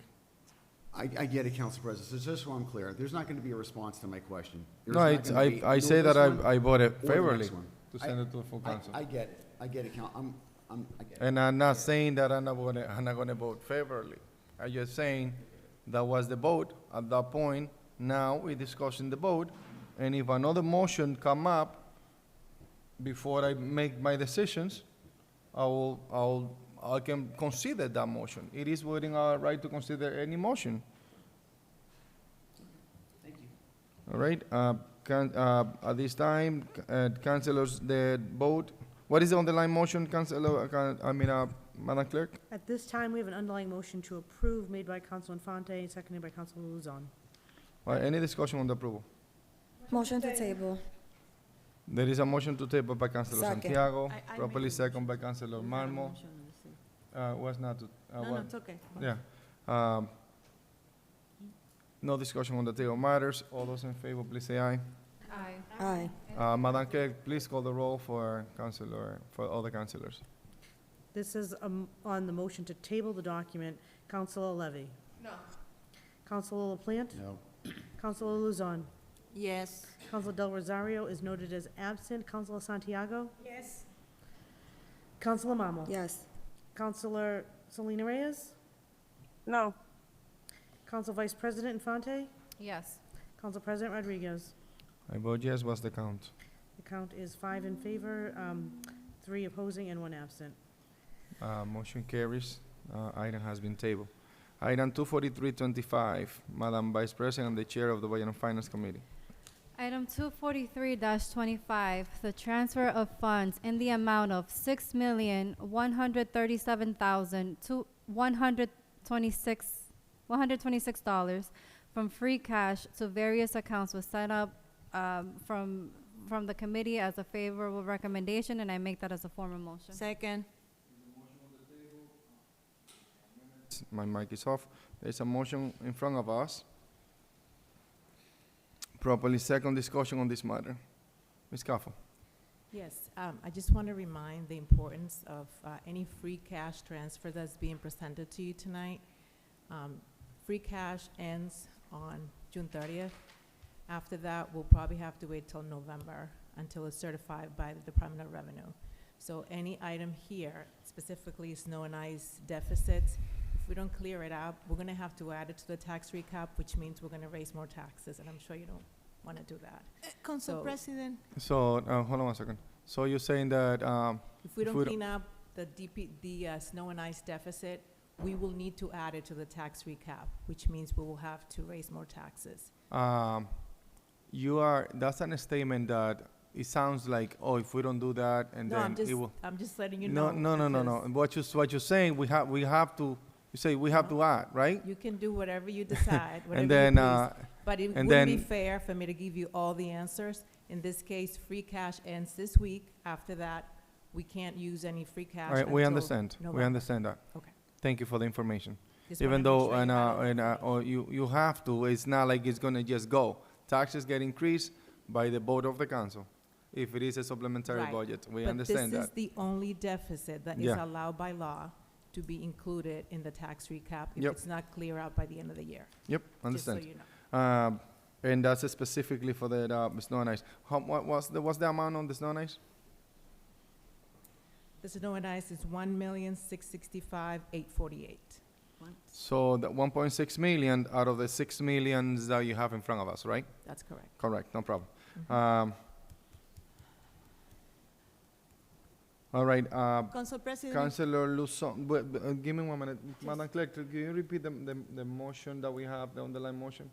Right now, there is a motion to approve document 243-25, which is the full 6 million. Okay, it was second by, Seconded by Councilor Luzon. okay, the underlying motion is to approve. Okay, no problem. Councilor Luzon.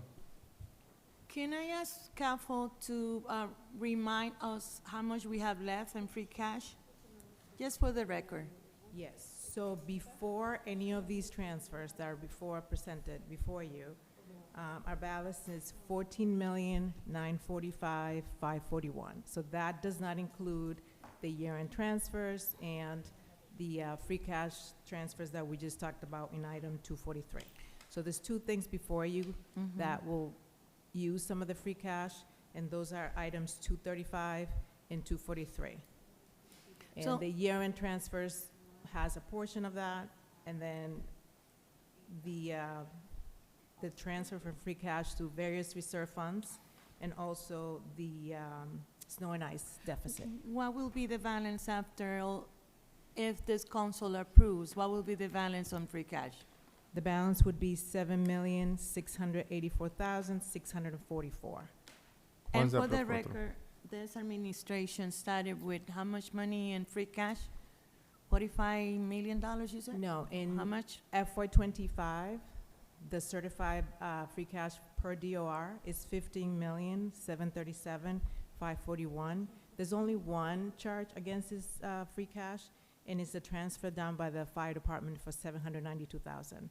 The other item before you guys, you counselors, it's the item by the police department, which was tabled And today. Now, just for the record, I might keep thinking about 45 million, too many numbers. Lawson, because you're probably referring to the original amount when they started in 2021. That's what you're asking? Thank you, Council President. Yes, so when they started, they had $45 million in free cash. Is that accurate? So last year's free cash certified was No, 43 million. Ms. Caffo. she's When they asked- started? When Oh, the administration began, back in 2021, November, and then January 2022, that's what when she's asking. Thank you, Council I mean, that was the I think you mentioned it, Kafo, in one of the meetings. So the certification as of July 1st, 2022 was 42,980,402. Okay. That's what Yeah. she's referring to. So people that are watching, please do the math. Council President, I would like to make a motion to table. Second. Councilor, well, Motion to table, Council President. there's a motion to table. Huh? Councilor Son, do you mind withdraw your motion to table and allow Councilor Plan to speak? If you allow, if you don't, and then we proceed. No, Council President, I'm All not right. going to. I'll call the questions. All those in favor, please say aye. Madam Clerk, please call the roll. On the motion to table, I had it made by Councilor Luzon and seconded by Councilor Marmol. I'm gonna start with you, Councilor Reyes. No. No on the motion table. Councilor Yes. Marmol. Yes on the motion to table. Councilor Santiago? Yes. Yes on the motion to table. Councilor Del Rosario is noted as absent. Councilor Luzon? Yes. Yes on the motion to table. Councilor LaPlante? No. No, thank you, sir. Councilor Levy? No. No. Council Vice President Infante? Yes. And Council President Rodriguez? I vote yes. What's the count? 5 in favor, 3 objecting, and 1 absent. All right, motion carries on the table. Now we're going to the Housing Committee. Madam Chair, Marmol, please go with item 17225. Item 17225, grant of utility easement to Eversource Gas Company for the installation of utility infrastructure at 1-9 Hoffman Street, also known as 207 Marston Street. Just for point of clarification, I was advised that this was tabled. Ms. Pascual, would you happen to know if that is the case? Okay. So I was advised that this was already tabled at the subcommittee meeting level. So I'm just going to move forward through you, Council President. Okay. So for clarity, 172-25, I was advised that this was tabled at the subcommittee level. So I'm just going to proceed with the second item on the agenda. 172-25? Oh.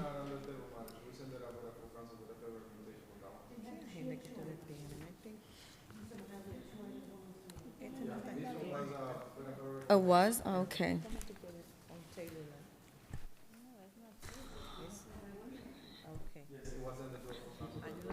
Okay. So I submit that, okay, so let me just read this again. Item 17225, grant of utility easement to Eversource Gas Company for the installation of utility infrastructure at 1-9 Hoffman Street, also known as 207 Marsden Street.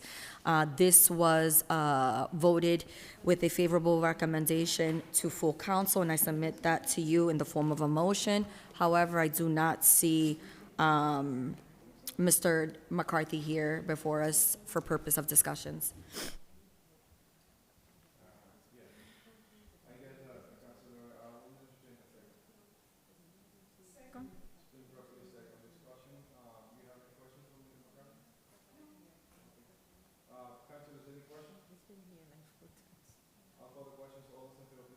Aye.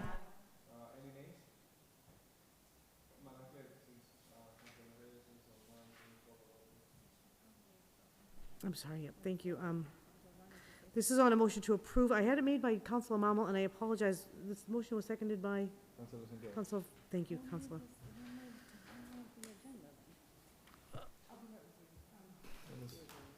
Counselor Levy. Motion to approve. Yes. Counselor LaPlante. Yes. Counselor Luzon. It's a motion to approve document 172. Counselor Del Rosario is noted as absent. Counselor Santiago. Yes. Counselor Marmal. Yes. Counselor Reyes. Yes. Council Vice President Infante. Yes. And Council President Rodriguez. I vote yes. What's the count? Is it? 8-1. Okay, 8-1. Item 2, motion carries. Item 20825. Item 20825, declaration of surplus property of 266-272 Jackson Street, map 111, lot 1, through the Home Equity Theft Act. This was voted with a favorable recommendation to be submitted to full council. I submit that in the form of a motion. Second. The address is, it's been properly seconded by Councilor Santiago. The address is 266-272 Jackson.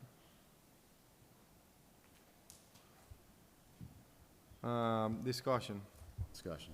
The attorney have a potential something to add. Do you want to ask before? I was gonna set him up for the conversation, so.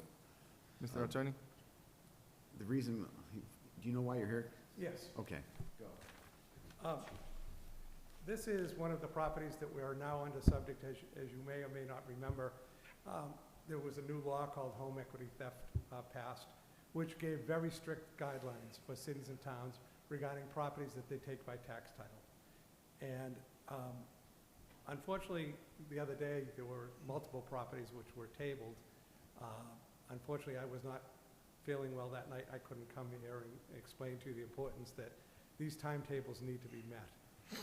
We only have a limited amount of time to decide what we're going to do with the properties. We first have to decide whether we're keeping the properties or we are selling the properties.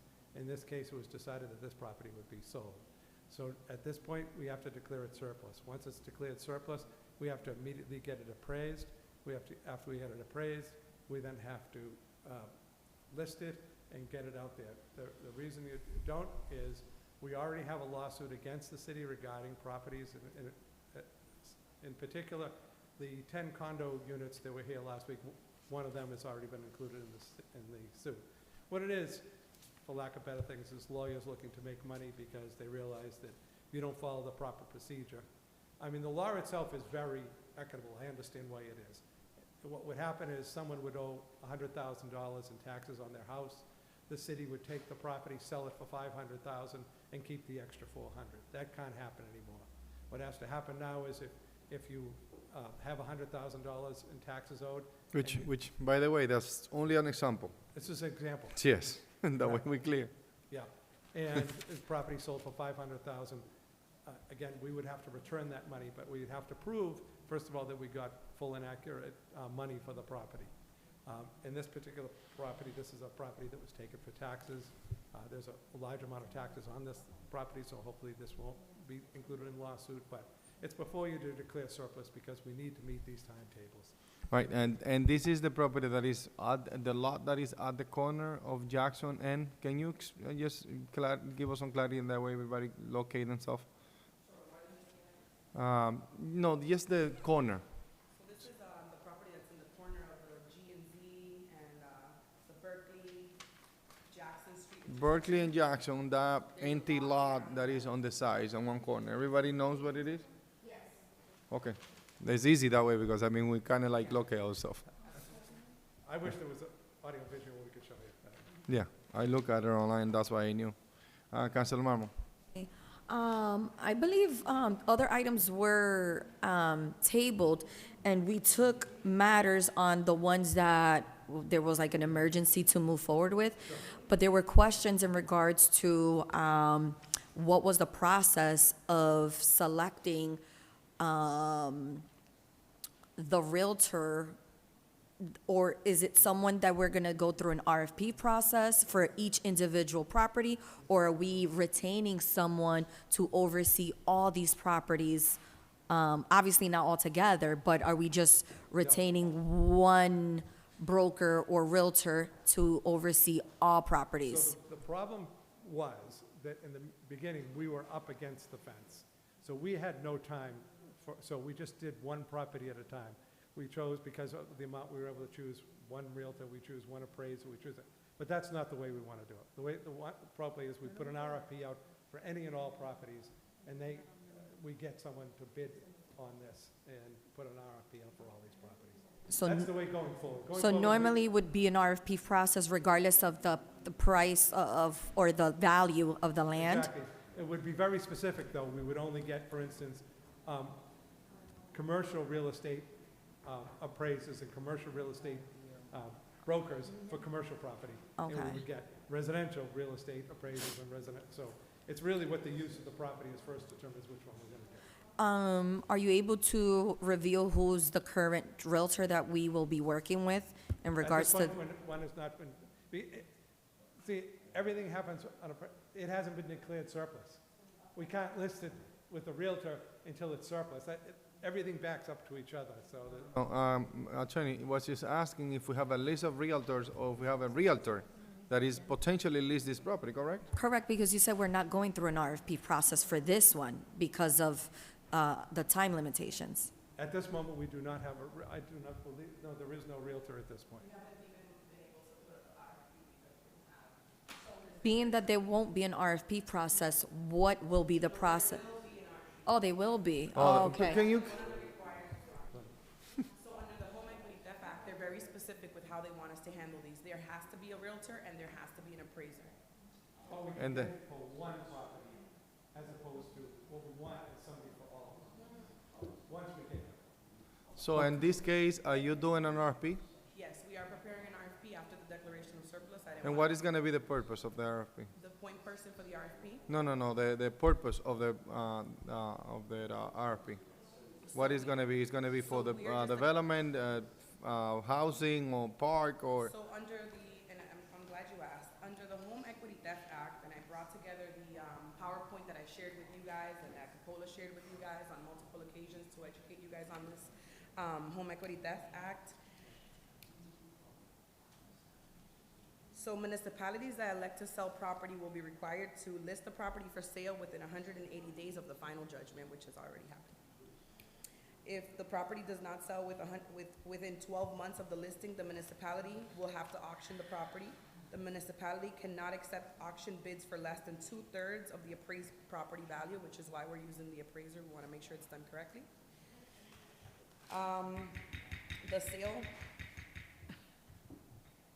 The sale price will be used to determine the amount of excess equity, if any, and must be sent by notice to any interested parties within 30 days of the sale. Excess equity will be paid to all parties to avoid, who make a valid claim within 18 months of receiving notice of sale price. Costs incurred by the municipality from the sale will be deducted from the excess property, and we don't have to go through this yet.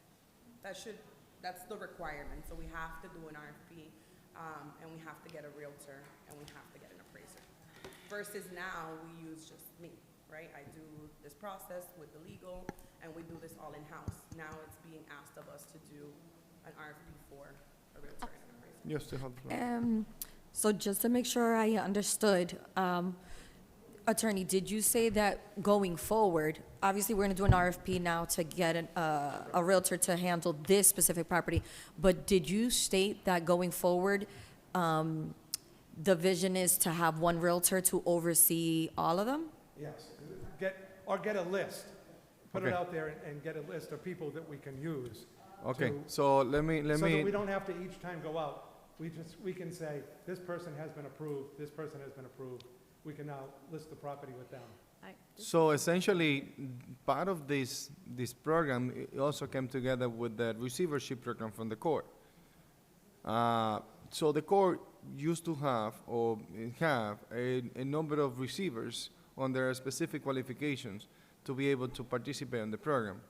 So I'm assuming that the city will have a list of realtors that are qualified on the statute or on the policies we have in the city of Lawrence, so they can take turns. Perhaps one is this person did this property, and then the next person will do next and so far so on. That's the intent, or that's not? Yeah, the intent, The plan. we're not looking to specify anybody, we haven't put it out yet, so we need to see who responds to it. But yes, we want to see who is going to be the real, what are the prices they want to charge, what are their qualifications, you know, who are they? I had asked, our purchasing department asked also the same question, because I wanted to get the best response. And the response from that department was, we have to be, very cautious of how much this will cost us. If it'll cost us more to do this individually, or more to do this as a group, as far as payment towards any specific realtor. Like, would it cost us more to bid with a different realtor every time, or will it be more economic and more sustainable for us? Will we be able to afford to do a realtor every single process, or will we be able to group them? We haven't really made a final decision on that. I think that the attorney. Well, and a way that the realtor work is that they get a percentage of the sale.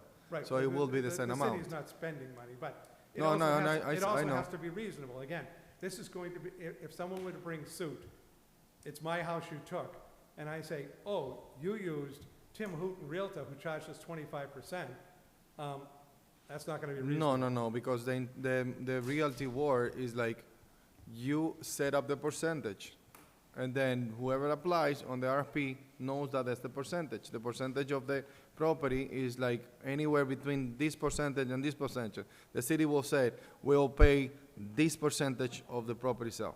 Correct. That's what it is. And then realtors that want to do the work for a percentage, and then they will bid on it. I mean, let's be honest here. 99% of these properties, nobody's gonna make a lot of money on. I mean, we're talking $5,000 values, $7,000 values, you know, it's the exact opposite of what you think. I don't think there's a lot of realtors out here dying to get this business. I think this is more annoying, because you're selling small unbuildable lots, or you're spelling whatever. I mean, this one happens to be worth $150,000, so. But even in today's market, that's not much. That's, you know. Council President, Give me a moment, Councilor Marmol. Does the Home Equity Theft Act not give you some sort of guideline in terms of when it comes to this portion of, when it comes to selling the properties? It gives us date lines. It doesn't give us guidelines. It tells us, you must do this by this date. That's what it says. Councilor Sir? Councilor Son? thank you, Council President. And I know that you've been trying to have a meeting with me, and we haven't had the opportunity to sit down. But this property is in District B. I think it, for the benefit of my constituents and myself, I would like to get a notice before sending this to, or at least when it was going to be in front of the Housing Committee. And my other question is, that was a comment. My question is, yeah, no, it's okay. My understanding is that you have to offer this property to whoever is the abutter, the person next to it. We are not, we don't have to. You don't have to, No. by law? No. No. Some do you- some properties, just because of their nature, are so small and unbuildable that realistically, the only people that want them would be abutters. Like, that you couldn't do anything. A third party coming, let's say the lot is as big as half here. You can't park cars on it, you can't do anything in it. So we offer those, and they're of minimal value. We offer them out of a courtesy because we figure that's who is gonna buy them, the next door neighbors. But we don't have to offer them to anybody. We could put them out for bid, and our object really is to get the highest amount of money for the city. But that doesn't happen often, Attorney. So let's be serious here. Because most of these properties aren't worth anything, that's why. But that is if I'm correct, that is a parking lot. That is a parking lot right across from the pizza store. Am I correct? It's on the corner. It's You used- are correct and wrong at the same time. Go ahead. It is an abandoned lot that people are parking on. It shouldn't be a parking lot. It's not a parking lot. It's not designated as a parking lot. But right now, much with many lots in this city, if you have an empty lot, blink and you'll have somebody storing cars, trucks, mobile homes, anything on it. So Attorney, you that's li- why we're trying to get some use out of it, get some tax money. Attorney, we all due respect that you don't live in Lawrence. You don't. don't live in Lawrence, you don't. I do not, no. Okay, so you don't know what we are facing right now with parking. I understand, We- no, I yeah, understand. Especially in my district. It's I understand. horrible. All I can talk is from personal experience, that I keep getting calls from the mayor's office saying, have we rented out this lot? Or are we doing anything with this lot? And we look, and there's 20 cars on it. Again, I'm not saying it's good or bad, I'm saying that that's a problem But all over the city. I do, well, in my district, it's really bad, and it's gonna get worse with the new two schools. And Yeah. you need to try to park your car after 6 p.m. on Jackson Street, Yeah. especially near that area, Yeah. with this parking that you don't wanna call parking, but it's being used as a parking by the neighbors. I think that it's important to at least speak to the district council and find out what's the need in the neighborhood. We are building a new school without parking, maybe 4 blocks down or maybe a little bit more, but it's going to impact the entire district. So people that live, you don't live in Lawrence. That's why. Councilor Luzon, just. No, I'm trying to, I want to mention the street, but he's not going to know which one I'm talking No, about. he knows. He have a He lot knows? of calls. You know where Bruce Street is? Which street? Bruce Street. No, unfortunately, You I do see, not he know. doesn't know. Okay, you're right then. But there's nothing wrong with not living around here. What I'm trying to explain to you, attorney, is that the people that are living there, that they used to park in that area, are parking 3 or 4 blocks away. So some of them are parking on Jackson Street, with the street where you're planning to sell this property. So what I'm trying to say here is that we need parking. Believe me, I That's, understand. We need And- parking. And just so you understand, In the city, I don't make any of those determinations. That's her department. but- She discovers but about that. thank you. Let me. I only get it when there's legal. Let me bring some clarity here within the law that is also established that another option. Another option that we have, and at this point we're not choosing that, is to keep the property. Correct. Thank you, Councilor. That if we decide to keep the property for the purpose of parking, that's an option that we're not exploring. Correct.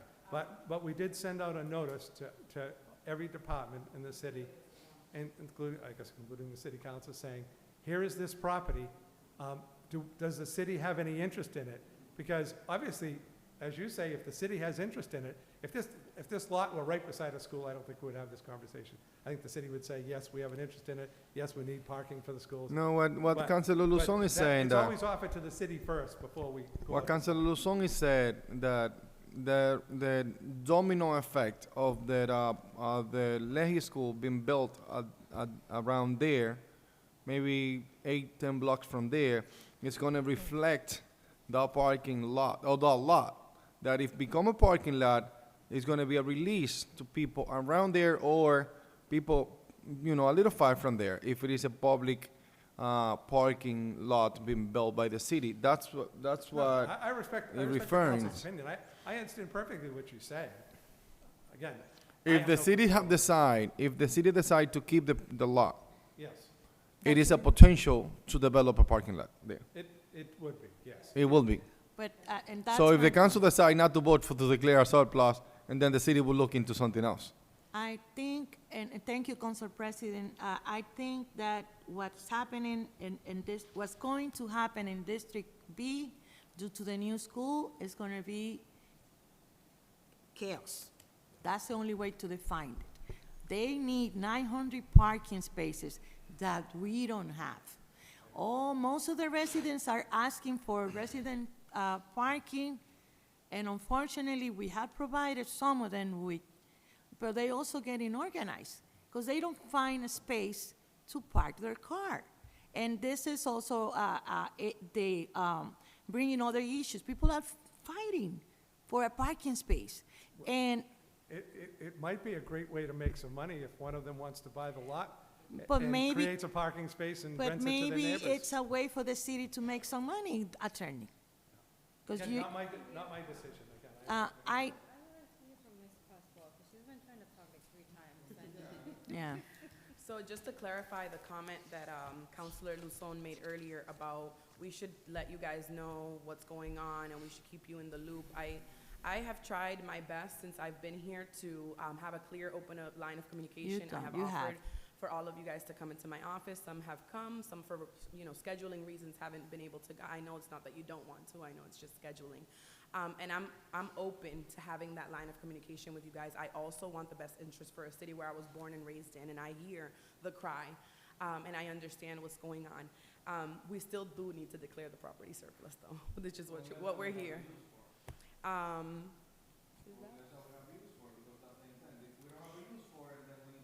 Right. And then we need to sell. Right. We have a use for, and then the city should engage into those needs used for. That's the law, or the law. Yeah, and so in reference to the Home Equity Theft Acts, I've sent RENAs out to all the department heads, including yourself, Councilor, Council President, which at that point you decided that you didn't see any foreseeable use in. Well, we have developers. We can't develop that as a partner because we don't have that budget. Well, if it's in your well, that's the point. You have to have in your budget to be able to develop that moving forward. So if you say as a council. What I'm saying is, if the city have a use for it, which potentially, if the city have the intent to develop a parking lot, and then that option should be explored. Right. Because right now, if you ask the city clerk, do you need that lot? She might tell you no. If you ask the city council, we're not there to be able to develop something or park there. But if potentially, if you ask whoever's in charge to develop those parking lots, because we have one on that we developed close to the Gilmet School for the need of the school. What I can. And on this, it could be a potential use as well. We don't know. I don't know. I'm Right, just and saying. I think that that's something that we can consider as a department when we're receiving these applications. What is the real need? Can we, consider an application that's for parking versus a application that's for a 3-family home there? Those are things that we can discuss, and I will bring that back to the table to discuss with my department when we do speak, is addressing the top 3 things that we have, which is parking and housing and other things that we have, but those 2 in particular. Well, because it's home equity theft and the time constraint, it's really kind of a rush to make sure that we line up with the dates that were given to us by the court. And the other thing that should be noted, again, I'm just going to give you fake numbers. Let's assume this property is worth $150,000, and we took it for $40,000 taxes. Whichever department decide they want it has to come up with $110,000. This is not free. Sure, it has to be the fair market value. The city has to pay fair market value, someone else has to. That's the purpose of the home equity, so that the city doesn't steal these properties. Again, I'm not casting aspersion. That's to protect the homeowner. We don't get it for free. We pay the same price as the people on the street pay. So if the city, so if you ask the DPW if they want it, they say yes. Well, DPW, do you have the $110,000, which is the difference between the taxes we're taking it for and what it's worth? They might say, oh, now I don't want it. But again, nothing is free. I just want to make, that's the only point I want to make. Nothing is free. There is a lot of other charging costs involved, not just the tax value. Council President. It's also administrative value, so far, so on. It's not just that. So just to be clear, And I understand where you're coming from, attorney. I do. But we never hear any proposal on parking. We complain about parking. We had meetings to talk to the constituents about parking, but we never offer them any other choice. unfortunately. So I'm concerned. You're gonna sell that, or you're gonna declare that, and maybe you're gonna sell it for a house? Is that the intention? No, we know?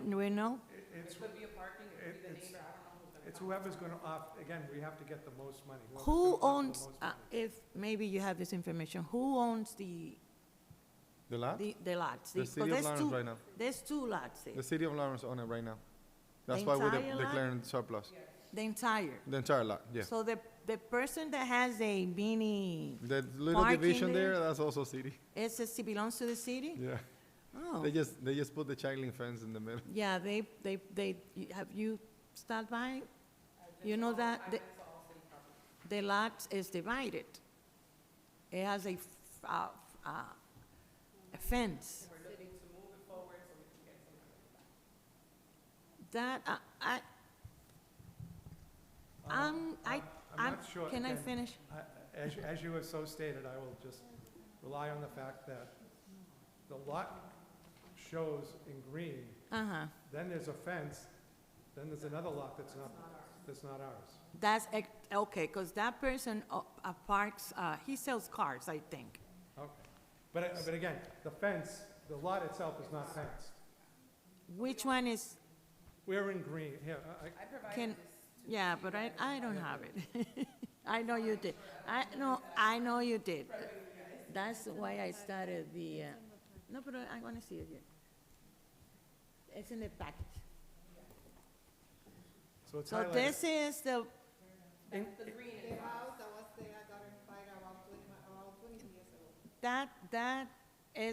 that doesn't belong to the city. The one that's not green does not belong to the city. Okay. So the green does, just to make sure you're clear. The one that they're using. Yes. The one that they're using for The one parking. that people are parking on belongs to the Yeah, city. well, they park all over the place. That is the reality, and I don't blame them. They don't have nowhere to park. But once again, I think that we need to think about parking, Now, not only Attorney, houses. Attorney, can you talk to us in Chaline? Can you talk to us a little more about the deadlines we have? I know that passed already for a long time ago. This particular property, we were supposed to respond by the 18th of June, so we're at risk of being, 18 on June to who? To the state? yes, according to the state. So we need to respond back. I have a notice from Is our, that the same as the other property that you have for the housing committee? so most of them are around the same dates. They're not the exact same date, but they're all upcoming, just like this. This is just the one that has the date. The other ones are gonna come fast and furious, I guarantee. All right, let me ask you a quick question then. If you go ahead and proceed with the RFP, the city can still decide at that point, no, we're not doing RFP, we're doing parking. Am I correct, even though it's declared surplus? No, you have to make a decision in the beginning, whether the property's being retained. There are two different timetables, whether the property's being retained or the property's being sold. That's an initial decision that must be made. So, okay, so if we take a vote today, it will be to either one of those two? We're, again, like the process. Who's making the like decision, the like council process or the? not, the request went out to the city, do you want to retain it? The city came back and said, we do not want to retain it. So we've processed down that path that says, we are going to sell it. No one was interested in it, so therefore, we have to take the path of selling it. And it could very well be a parking. I just don't know what the applications are gonna look like. I have to review those, but I will consider those things when they come to us. But it won't be a city-owned park. And then, the RFP. Talk to us about the RFP. The RFP, like other services, we put together an RFP, we solicit for bid, it goes out public, And what do you run a request on the RFP? we haven't even gotten there. We're just trying to Because I get thought that the past RFP was declaration of supposed to be surplus. approved by the council. I'm sorry? I thought that the RFP was supposed to be approved by That's a the good council. question, the one bite or two bites of the apple question? The city attorney can answer that. Again, all I'm saying is, we're just trying to declare it surplus. Until we declare it surplus, there's nothing we can do with it.